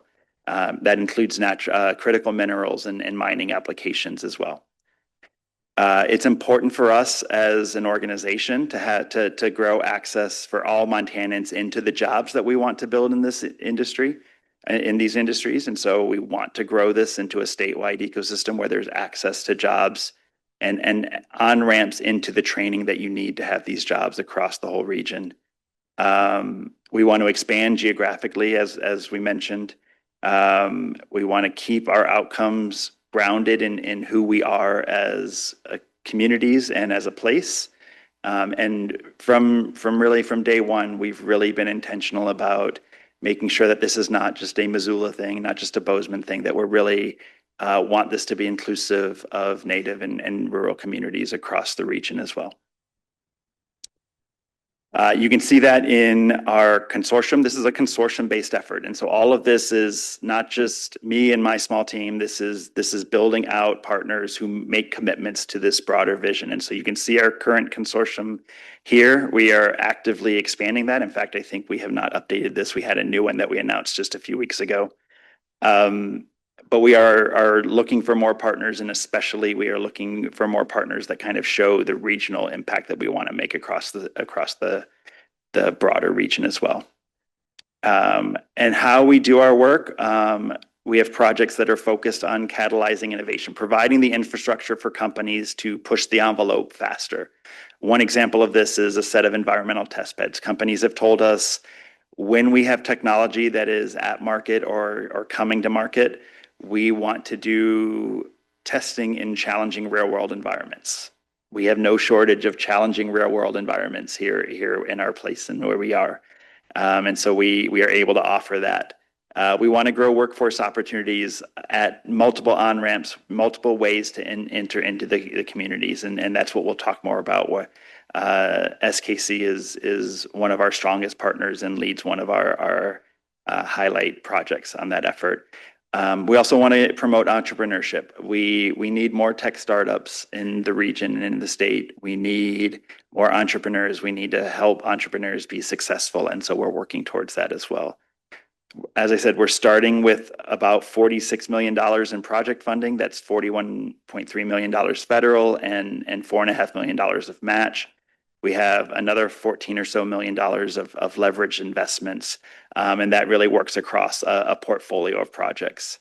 My office, like the small team that we have to provide the backbone organization, the STEP project, which is supporting tribal education pathways, that's led by Salish Kootenai College, a SPEED project, which is optics engineering training and a degree program at MSU in Bozeman, and then the two kind of ecosystem infrastructure projects, the test beds project that I already mentioned, and an integrated photonics ecosystem, which is about kind of next generation optical technologies where you can take a sensor that is maybe the size of a shoebox right now, a LiDAR that you might put on the side of your truck or something. With the newest technologies that we're bringing here to Montana, you can shrink that down so that that same sensor is on a trip and you can have that same device be the size of a matchbook. You can see what that would do for being able to mount that on a drone with limited battery life, limited capacity, and so on. So that is led by the Photonics and Quantum Alliance there in Bozeman. I could go on and on and on. I already have gone on and on and on a little bit, but I'll stop there and hand it over to Tony to talk more about the Tribal Education Pathways Project. Thank you. Thanks, Tim. Oh, I always forget the button. Thank you for inviting us and letting us come back today. I really appreciate that. We've been looking forward to this. Before I go any farther, I just want to say that as soon as we're done, I think it's your lunch break. It's also our lunch break, and you're all invited to come over to SKC to the boardroom. We have some charcuterie. There might be some media there that we've invited to come up. So you're all invited. Whether you come or not is your choice. But I'm just saying there is some food over there for you. So I just want to extend that invitation before I forget. So I'm going to talk a little bit about our part of this project. We have 5 main strategies that we're working towards. Training educators, which is why Eric's here, and he'll talk a little bit about that later. We are building pathways in STEM, science, technology, engineering, mathematics, and career technical and education pathways.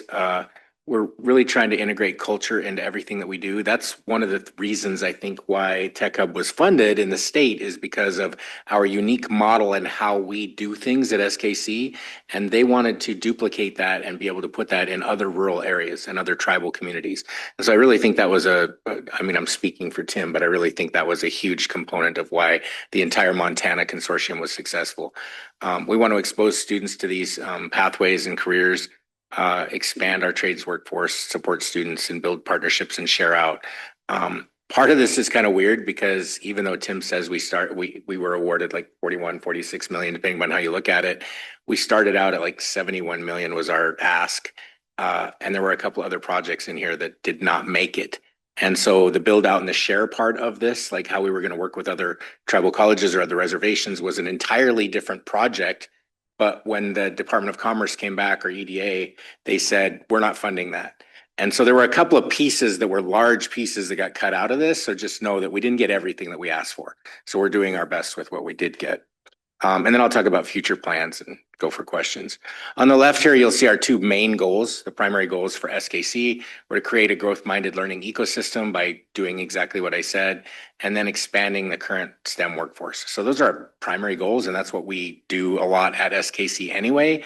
And so this is a huge infusion of money and resources that we can put towards that. There's a lot of different ways that we can do that through pathways, place-based education, promotion programs, and so forth. And so we built this little flower here that kind of shows, and you guys can look at this at your leisure later on. I'm not going to read it all to you, but all of this is just basically supporting at the center of that flower there, supporting tribal economic growth through strategic workforce development. That's our central focus of everything that we're doing. I'm going to let Eric talk just for a minute about the secondary STEM education program. We have gone through several department chairs, and Eric is our recent and newest department chair. And so I'll let him talk about the program, but it has and continues to evolve. So Eric. Thanks, Tony. First, just thank you for the opportunity to be in this amazing location with you. My name is Eric Hoganson. I'm a Little Shell tribal member, but I was raised on this reservation, us landless Indians over on the east side. Mama Debbie Hoganson wanted us to live in a place where we could develop our Native identities and our and to share in culture. So I appreciate the love and just the generosity that Salish and Kootenai, my friends growing up here, have given me, and I feel like one of y'all. Like I said, I was raised here. My mom, Debbie Hoganson, was a reading teacher for 25 years in Polson. My dad was a high school physics chemistry teacher for 20 years. After college, I went off to get my degree in education, so I didn't fall far from the apple from the tree with mom and dad in education. Ended up teaching over the years K through 12. I've taught every grade K through 12 in my 25 years of education. I was an elementary school principal for years, and I ran a science department, a high-performing science department in Los Angeles before we relocated back to Polson. Coming back to SKC has been one of those goals and like a vision of mine, but I needed the experience to do that, right? I needed both the credentials, my master's degree in ed leadership, and a lot of experience. So coming back, I'm not going anywhere. So you've gone through a few secondary department chairs, but I'm here and I'm super proud of the work we're doing. So, listening to Tim and Tony, the goals of this project, to build that workforce of students, of people who can speak this language, right? Who can enter into jobs that we don't even know exist yet, especially might not exist here. To me, that's a no-brainer that it starts with our children, right? How do we get into the minds and into the daily routines of the children on the res here, to let them know, first to expose them to amazing opportunities in science and math, right? And that it's fun, but then also to assume those positions, to go off to education, hopefully to come to SKC, where we're gonna have high-level competency-based training for them. And then also certificates, which you'll hear about in a little bit, specific workforce certificates that's going to give them jobs while they're in school. So for me, this is a really cool thing. I'm actually funded, my position's funded through this grant. Our goal really is, if you didn't know, SKC has 6 bachelor's programs in education. And one of them, actually 2 of them, we have a secondary math degree and a secondary science degree. So they'll be certified to go teach in the schools in high school science or math. So part of the goal of this is to modernize those programs. There have been the same programs that you'll see across any of the MUSs or the EPPs, the education prep programs here in the state.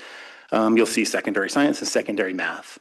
There's a better way to do it, in my opinion, especially a more indigenous-centered way to do it, where we're we are building a new program to merge those two into a STEM-focused program. So STEM, science, technology, engineering, and math. Those fields are related in such a strong way. Our teachers in the schools are teaching our children this way. We're doing project-based learning. So if you think back to the way that you were in school and we just had our math class and just our science class, right? Where they were their own silos and maybe you liked math, but you didn't like science. This is an integrated approach.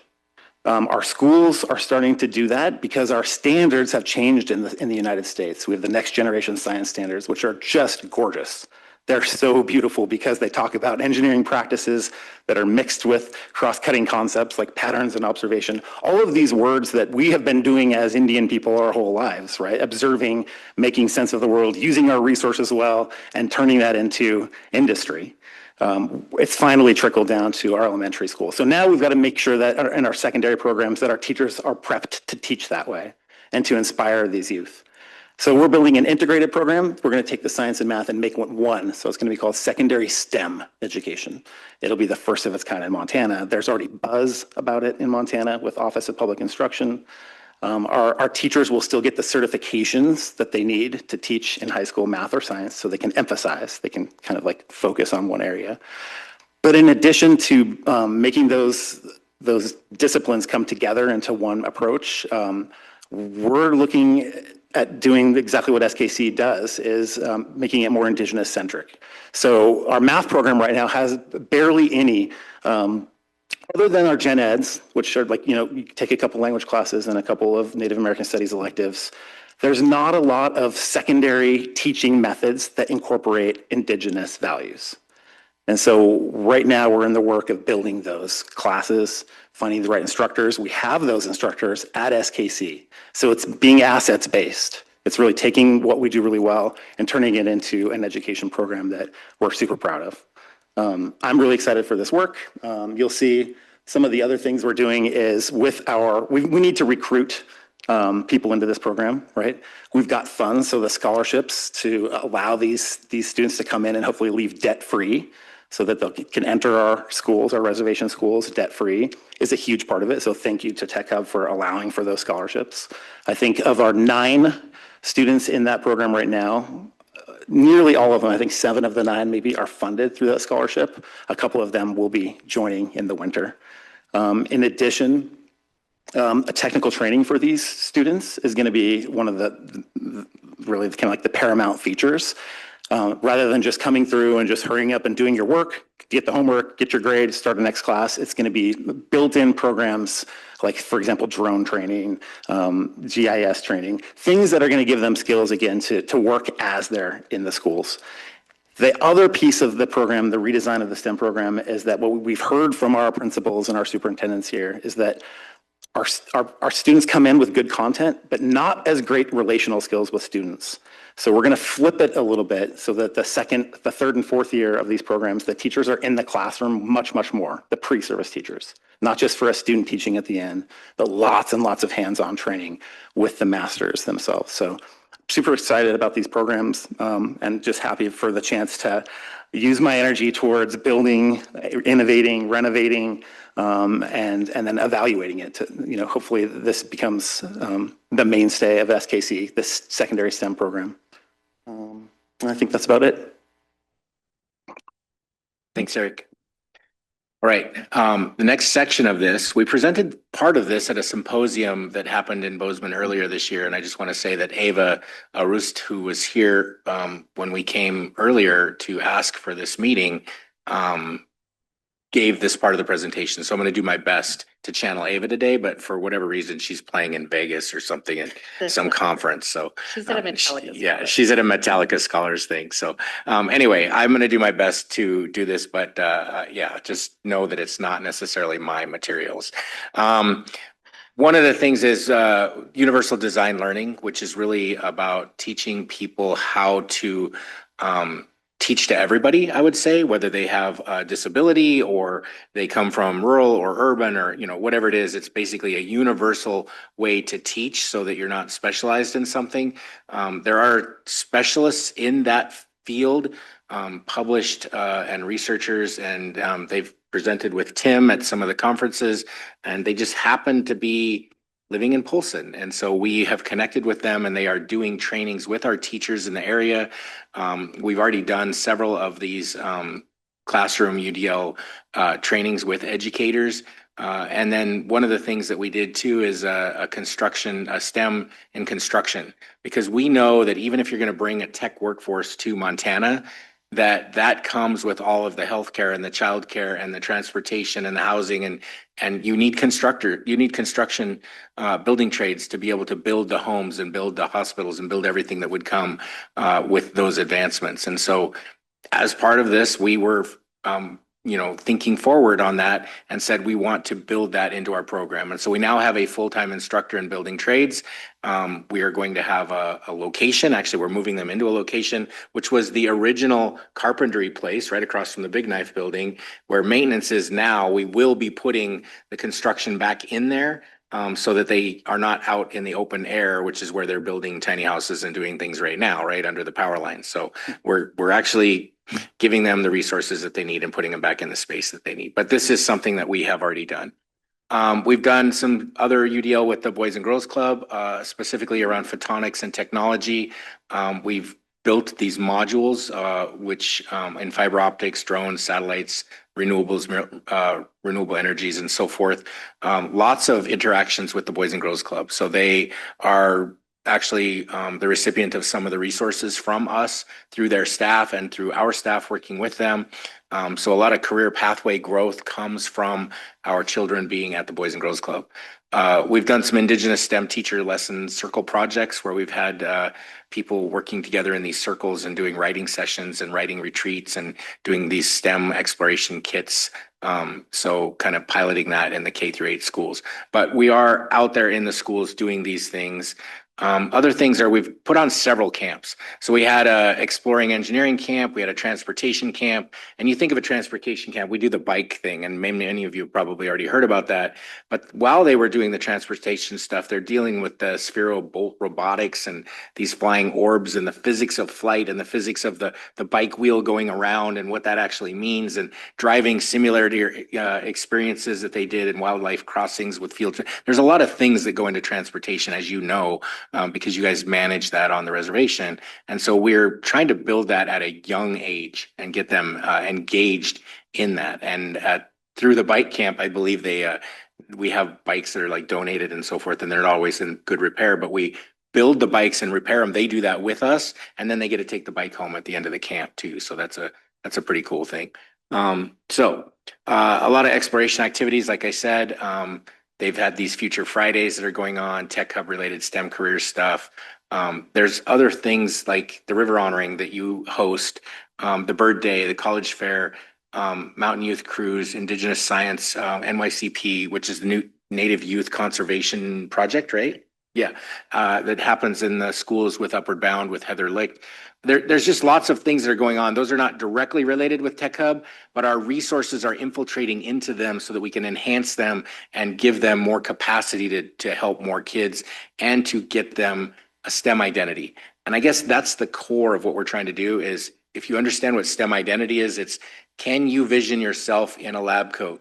And not always the white guy with the white lab coat, right? And the gray hair, the Einstein looking guy, but can you be an Indigenous STEM person, a professional working in these fields? And so we want children to be able to see themselves as scientists or engineers or whatever at a young age and then see a clear pathway to get there. Not like that's just some pie in the sky that I don't know how to do that. So we're trying to build it across the entire spectrum. Technology summer internships have happened. The student you'll see at the bottom on the picture there, they actually constructed stuff and did some programming in Python, Raspberry Pi, some sensor-based data stuff, and then they went and presented this stuff. So we've had 6 students and 1 pre-service teacher do this, and they've had some independent projects. And so there's been some things that we've supported there at kind of the undergraduate level and the high school level. Develop our remote sensing program. We're still trying to hire a remote sensing faculty member, but that is one of the cores of this project is to take our natural resource programs, which you all know are already robust, And we have a GIS program and we have an unmanned aerial flight training program. But what we do not have is remote sensing. So if you're interested in taking the LiDAR data that the tribe has and actually analyzing that and doing something with it, we don't have people that understand the data yet. And so that's what we really need to do is get that focus on remote sensing, which will really round out our natural resource programs because we need it in forestry. We need it for tracking bison. We need it for, insect tracking. There's all kinds of things that they do with this that we talk about in those programs, but we don't actually get to use the data and teach them how to use the data and how you could actually manage things with the data. And so that's what we're missing is that, and I have a personal interest in this because my master's is in geophysics, but it's an emphasis in remote sensing. And so remote sensing is really at the heart of what I did in a prior life, you could say, before I built the hydrology program. So I have been pushing for a remote sensing faculty member at SKC for more than a decade. So I'm hoping that we will be able to hire someone. Anyway, there was a symposium. You can see the little flyer over there. There's actually a video that was out on the news as well. I'm being told that I only have a few more minutes, so that's okay. I'm almost done. The building trades, I've already talked about that, creating a pipeline for that, project-based construction skills training. These are just some flyers of things that we've had going on. STEM education, scholarships. I want to say that this last year, October was our cycle for 1 year. As of October 1, this number is slightly off. It's more like $227,000 that we gave out in the first year because this one only went till June. But if we went to October, it's over $200,000 we gave out in scholarships. This coming year, we're going to be around $350,000 that we're going to give out in scholarships to students to do STEM activities and different things. And that goes from workforce certificate all the way up. So a lot of the financial aid doesn't cover people seeking 1-year certificates or that GIS training or that upskilling that some of the tribal members might want.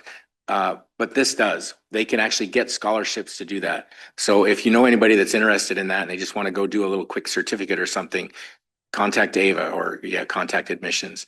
Anyway, lots of different things going on there. And then we have a bunch of partnerships that we work with as well, and we'll be sharing out things. We're planning on doing a digital academy. We do the PIR days. We do after school alliance stuff. There's statewide conferences and so forth. And so lots of partners that we have. And I want to talk about some future things. These are things that Ava already has planned for the upcoming summer.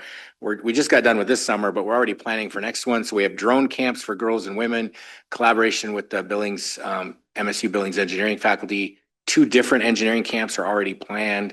STEM teacher professional development projects are going on. More UDL training, particularly in photonics, is happening. A photonics workshop is happening. Online resource hub for educators is being constructed and kind of thought about right now. We'll have another drone symposium, which was a huge success. And there's 3 different proposals and a lot of leveraged funding that's coming. The amount of money that SKC received for this out of the 42 million was about $7.2 million from the federal government. And then we have a little bit of a match as well from SKC. So it rounds out to about $8 million. But that 7.2 is, I think it's the 3rd largest allotment through anything that's going on in the tech hub throughout the entire state. So, and it was fully funded. They didn't take any money away from us. They liked our project. So anyway, any questions? I think I'm done and hopefully I'm on time. So. Carol, go ahead. Yeah, this morning we had our forestry program come in and they talked about LiDAR estimating the fuels for wildland fire. And so it's neat to see you guys come in right after them and start talking about LiDAR. And we work with the forestry program a lot through our forestry program. And that's been one of the things is LiDAR at one point, it used to be an instrument that was the size of this table. And then it got down to something that was, maybe a quarter the size of the table, right? Like your lawnmower. Now it's in the size, it's about this. You can do it in your hands, a couple of shoe boxes worth. They actually have the LiDAR technology now that's the size of a thumb drive. But they haven't really developed it. They're developing it for those vehicles. But I talked to the companies when we were at the symposium that are actually doing this technology in Montana, and they said they don't have the demand yet to be able to look down at fuels and at fires and at individual trees they can count, right? So the Bureau of Indian Affairs actually provided funding, and I think the tribe has LiDAR for the entire reservation. But the problem is, I don't think you have anybody trained to actually use that data to do anything with it, to manage it. So having the data and being able to do something with the data are two different things. That's why we want to develop the remote sensing program, is so that we can help you and we can help other tribes and other people with those types of problems. Bison is another thing, working with Whisper, talking about, monitoring bison and tracking them. That would be great, but the technology is out there, but we just got to connect those companies that are building it to the right application, because they seem to build the technology for the application, for the need. And they love automated vehicles because Ford and Chevy and Dodge and Nissan and all those guys are going to want to buy it. And they're going to have millions of them on the road, right? How many foresters are out there, right? And there's a lot, but not the same demand. So we have to push for that. And that's part of what we're trying to do, is say, hey, there's a demand for this at the university and tribes and rurals and all these things. So Yeah, and I am also on the board of directors for the Boys and Girls Club, and so I know you work closely with Hillary and some of the amazing things that she does. So I was really impressed with the program. And then I think that was it. But this is all kind of connected with AI, and I mean, there's so much going on, and it was one of the slides. I didn't emphasize it, but we actually did an AI and cybersecurity type training, and that's exactly some of the stuff that we're looking at as well, is the AI and how it can be integrated. My biggest fear about all of this, and it's about people losing jobs and not needing people anymore. And what are they going to do? I mean, you talk about people collecting SNAP and sitting on their couches and playing games. Well, pretty soon there's not going to be anything for them to do. Yeah, I can speak to that. I worry about that a lot. I think about that a lot. I think one of the ways that the sensor technology and the drone technology and the AI that comes with that gives me hopefulness is that the first thing, the hardest problems that we're working on is making jobs safer for people, right? When you're in the natural resources space, when you're in the forestry space, when you're in a mine, there are lots of jobs that are very dangerous right now. And so if instead of having to send a worker up a tower to climb a tower to check where there's cracks or whether, the bolts are loose or whatever, if there's a drone that you can do that instead, and then your person is still there monitoring, but they can stay safe on the ground. Those are the first tier of problems that I think we are able to work on and have been working on, both within our region but nationally. Those parts I think are important, and of course in national security applications, things that make soldiers safer as well. But you're right.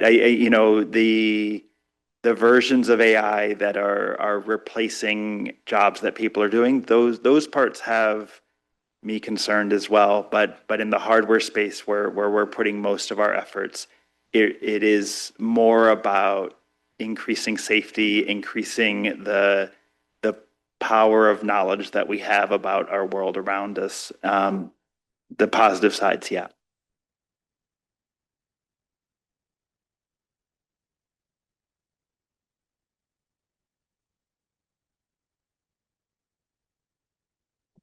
We should talk more. Yes, when we built the initial team, we were building pretty strategically to get the initial funding from the government. We were in a very big time crunch, and then we've done some I and my immediate team have done a lot of organization building. Part of that is figuring out how to bring additional members into the consortium, because there is a lot of interest out there. And so we've made a ton of progress on that front in the last year, where now we're ready to really have conversations. There were folks that had been talking with us a lot, and I had to kind of keep saying, yes, we want you to be involved. We want you to partner. We don't have the mechanism in place yet to do it. And that part takes time. So, thanks for the question. I had to mention one thing as well. One sector that I don't believe AI is going to take over is a need for teachers and schools and us as transmitters of culture and history and connection. And I I firmly believe that after also listening to some experts talk about forecasting of what workforce looks like after AI, is that maybe competition actually goes up in this education sector, because that's not going away.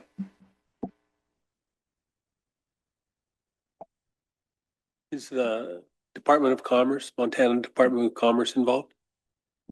Yes, we're very strong partners with the Department of Commerce in the state here, and have been since day zero. They're in fact a match partner on my project, where they've committed significant in-kind resources of their personnel time to help make this success. I don't know if they still have they had a board of research and commercialization at one point, and a lot of those tech companies out of Bozeman utilized resources from Department of Commerce. I'm talking with multiple members of their team multiple times a week. They can't get rid of me, and I seem to not be able to get rid of them sometimes. I remember one of the focuses of that board was that the development of and creation of jobs in Montana. Yeah. So. Yeah, it's still finding new grant funding, attracting businesses to the state, growing startups in the state, all of the above. We really, and the data collection to kind of keep track of how you're doing, and using the resources and the data that the state has available to them. We also work pretty closely with the Department of Labor and Industry in the state, the State Workforce Innovation Board, to a degree with the Department of Transportation as well. Other questions? No, the presentation this morning was talking about they were connecting with folks to start understanding their LiDAR in the Forest Fuels program. So,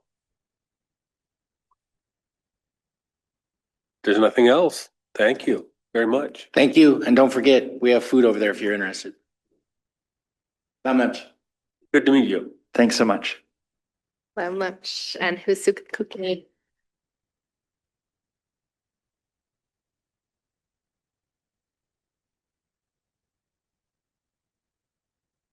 On lunch until 1 o'clock. I think we're here, Greg. Thank you, sir. Mr. Chairman, members of council, I sent you an email a little bit ago around 11:30 with the LEAP language to be read into the minutes and for your consensus or approval, motion and approval on the reallocation of the funds for the LEAP program. It reads, in response to the ongoing federal shutdown that has persisted since 10/1 of 25, Council authorizes the reobligation of tribal funds consistent with the FY26 Resolution 25-162 for the support of the tribal implementation of the LEAP program. The department will need to keep track of all tribal funds expended for accounting and reconciliation purposes. Central accounting will provide the necessary account string for said purpose. Council authorizes DHRD to proceed with all necessary applications and support consistent with the tribal implementation of LEAP program activities. You said 25-162. This reads 25-164. Forgive me, the resolution 25-164. Okay. Motion by Tom, second by Danielle. All in favor? We're unanimous. Thank you all. Thank you, Greg.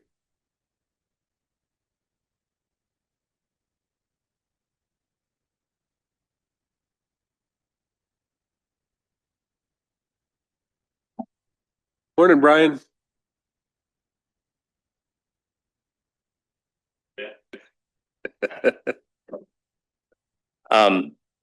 I think Whitney Leonard is in the waiting room for the briefing.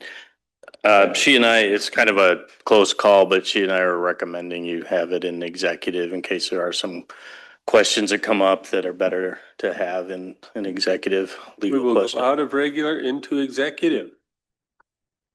She's in? She's in. Okay. Is she able to share her screen? Do you know? Okay.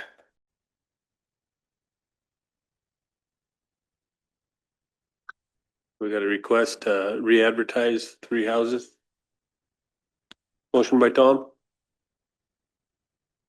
Second by Jennifer.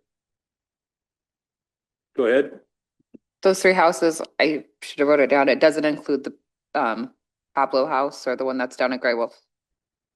Yeah, it does not include the Pablo House. It does not include Grey Wolf. Okay.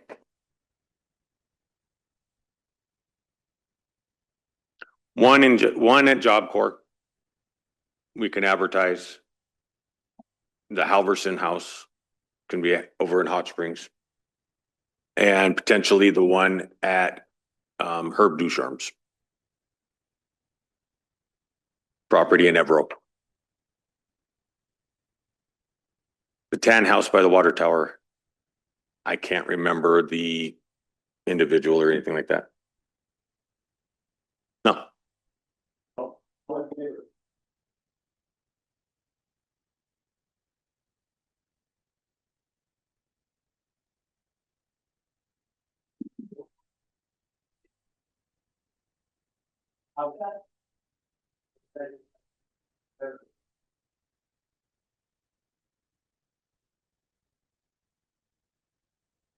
Our next one up would be the 1 year revocable.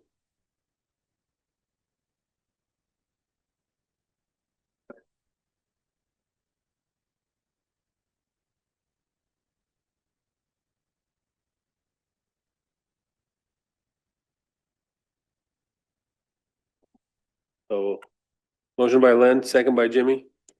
Go forward with a 1 year revocable on the billboard. All in favor?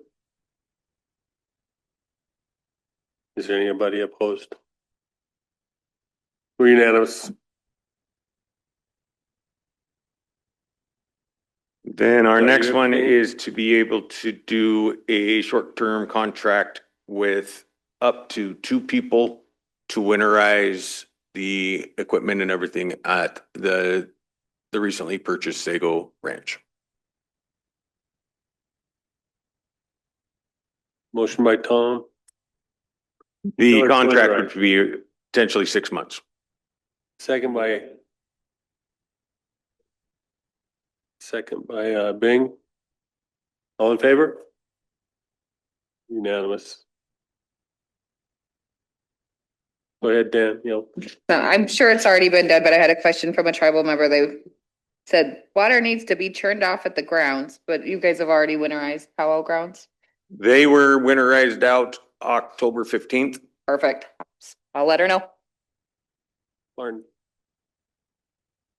The basketball court, and is it gonna be done next spring now? Next spring, the basketball court should be in place here and hopefully in Mission. They just haven't ironed out yet the location for sure in Mission. He's all done. Go ahead, Jimmy. Yeah, Mark, I'm still getting a push on these baseball fields, and they're pushing me hard. They don't have a girls' baseball field at all. So I'm gonna start working on and see if the council will support me in putting that rodeo grounds into, so I can put some baseball fields out there. We have that site, but we also have the big field in the back where I was thinking that's where a great, like a quadplex could go for softball I'm fields. just looking for the best place to do the work, because they're gonna get volunteers to do. It's pretty level out there, and I like the area just because it's fenced in. The kids can walk up there. I mean, they're not in a big main street in town. They can walk out there and play baseball. They actually don't have a field. They're playing in Charlotte right now. So they need some fields there in Arley. And they're pushing me because they see him. They're telling me you got baseball fields in Polson, Pablo, Ronan, Mission, nothing in Arley. We've been working on that for a couple of years now of trying to get other locations because every community except for Polson doesn't have enough. It's been a topic at Mission for a while. The youth girls softball field is the blue field down there in Salish Edition. They've been trying to find another spot to get a couple more fields. They were also looking at more up in Ronan because all of the fields are always taken with Little League and with youth softball, high school. They're all being taken at the same time for all the teams to try to practice, and the need for more fields. I've heard from a couple other parents on that. Our Lee, we have heard about that for years also, and You know, the issue with RD, they don't have one at all for the girls. yeah, after they got the Used to one be at the school. and they got rid of that They got one rid of years that. ago. They dug, they were gonna give them back a piece of land, but they dug it too deep. And it's not tribal land, so they want us to help fill it in. And it take a lot to fill it in, so it's better to find some tribal land down there and put some baseball fields. I do have a preliminary design for our Lee already. I can bring in and I can share with council. I can bring it in, or I can just share it with council through email. Well, I'd like to see that because I asked for this about 3 years ago. Yeah, and we were working on it since then, trying to find the right location for it. And I think we have, because the rodeo grounds were still being leased out at the time. So we were looking elsewhere. But that was one site too on the future of the rodeo grounds. Yeah, I think the rodeo grounds, personally, I prefer that because it encloses in kids and it's safer for them. I just like it, and it's right there where everything else is. Community centers, skate park, basketball courts, it could be right in that same area, and I think it's ideal for it. That's the one I'll be pushing for. Thank you, Mark. Thank you. Rachel.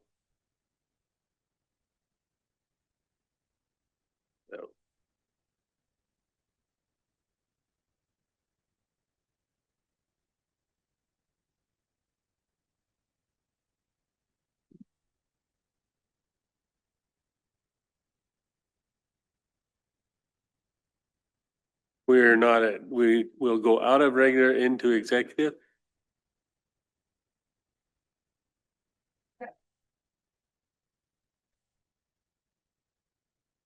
Executive into regular.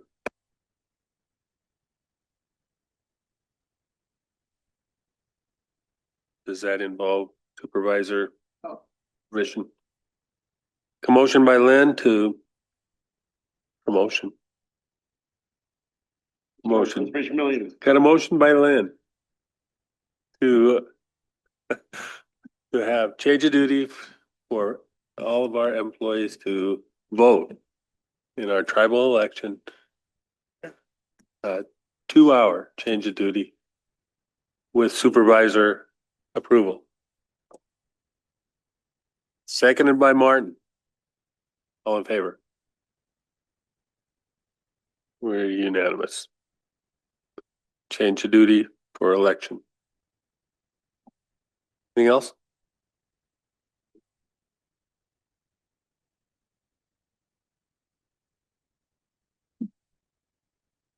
I hate it when non-members talk about Indian traditions and things that we do. I support skating and all that great stuff and the ice rink, but that second paragraph in those letters were, I wasn't a fan. Yeah, I haven't read it yet either. Can we table that until Tuesday and let everybody read it and maybe make the suggestion that they take out any offensive language? It's not offensive. It's just like, it's talking about things they don't know, obviously, is my problem with it. Yeah, and which is offensive, I guess. maybe we can put together a letter that fits. Yeah, so. No, I haven't seen them, so you got them and. Okay. We'll look.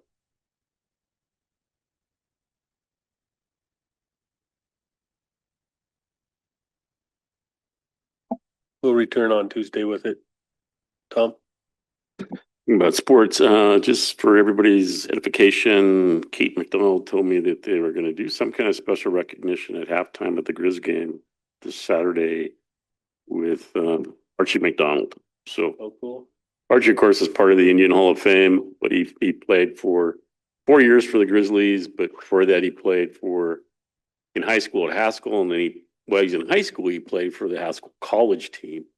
17-year-old, he played against Notre Dame as a lineman. Yeah, big Archie. Anyway, if anybody watch it, it's going to be televised. I don't know if halftime show is or not, but I don't know exactly what they're doing. Just she said they invited her down and Maggie to come down and do something. Played pro as well. He played a couple years of pro right after during the war, after the war. Yeah, he did. Veterans Pals Saturday.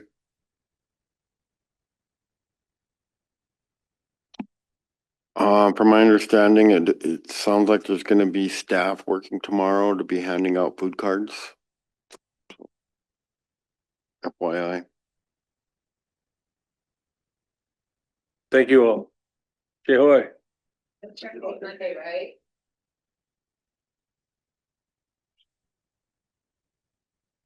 Happy birthday.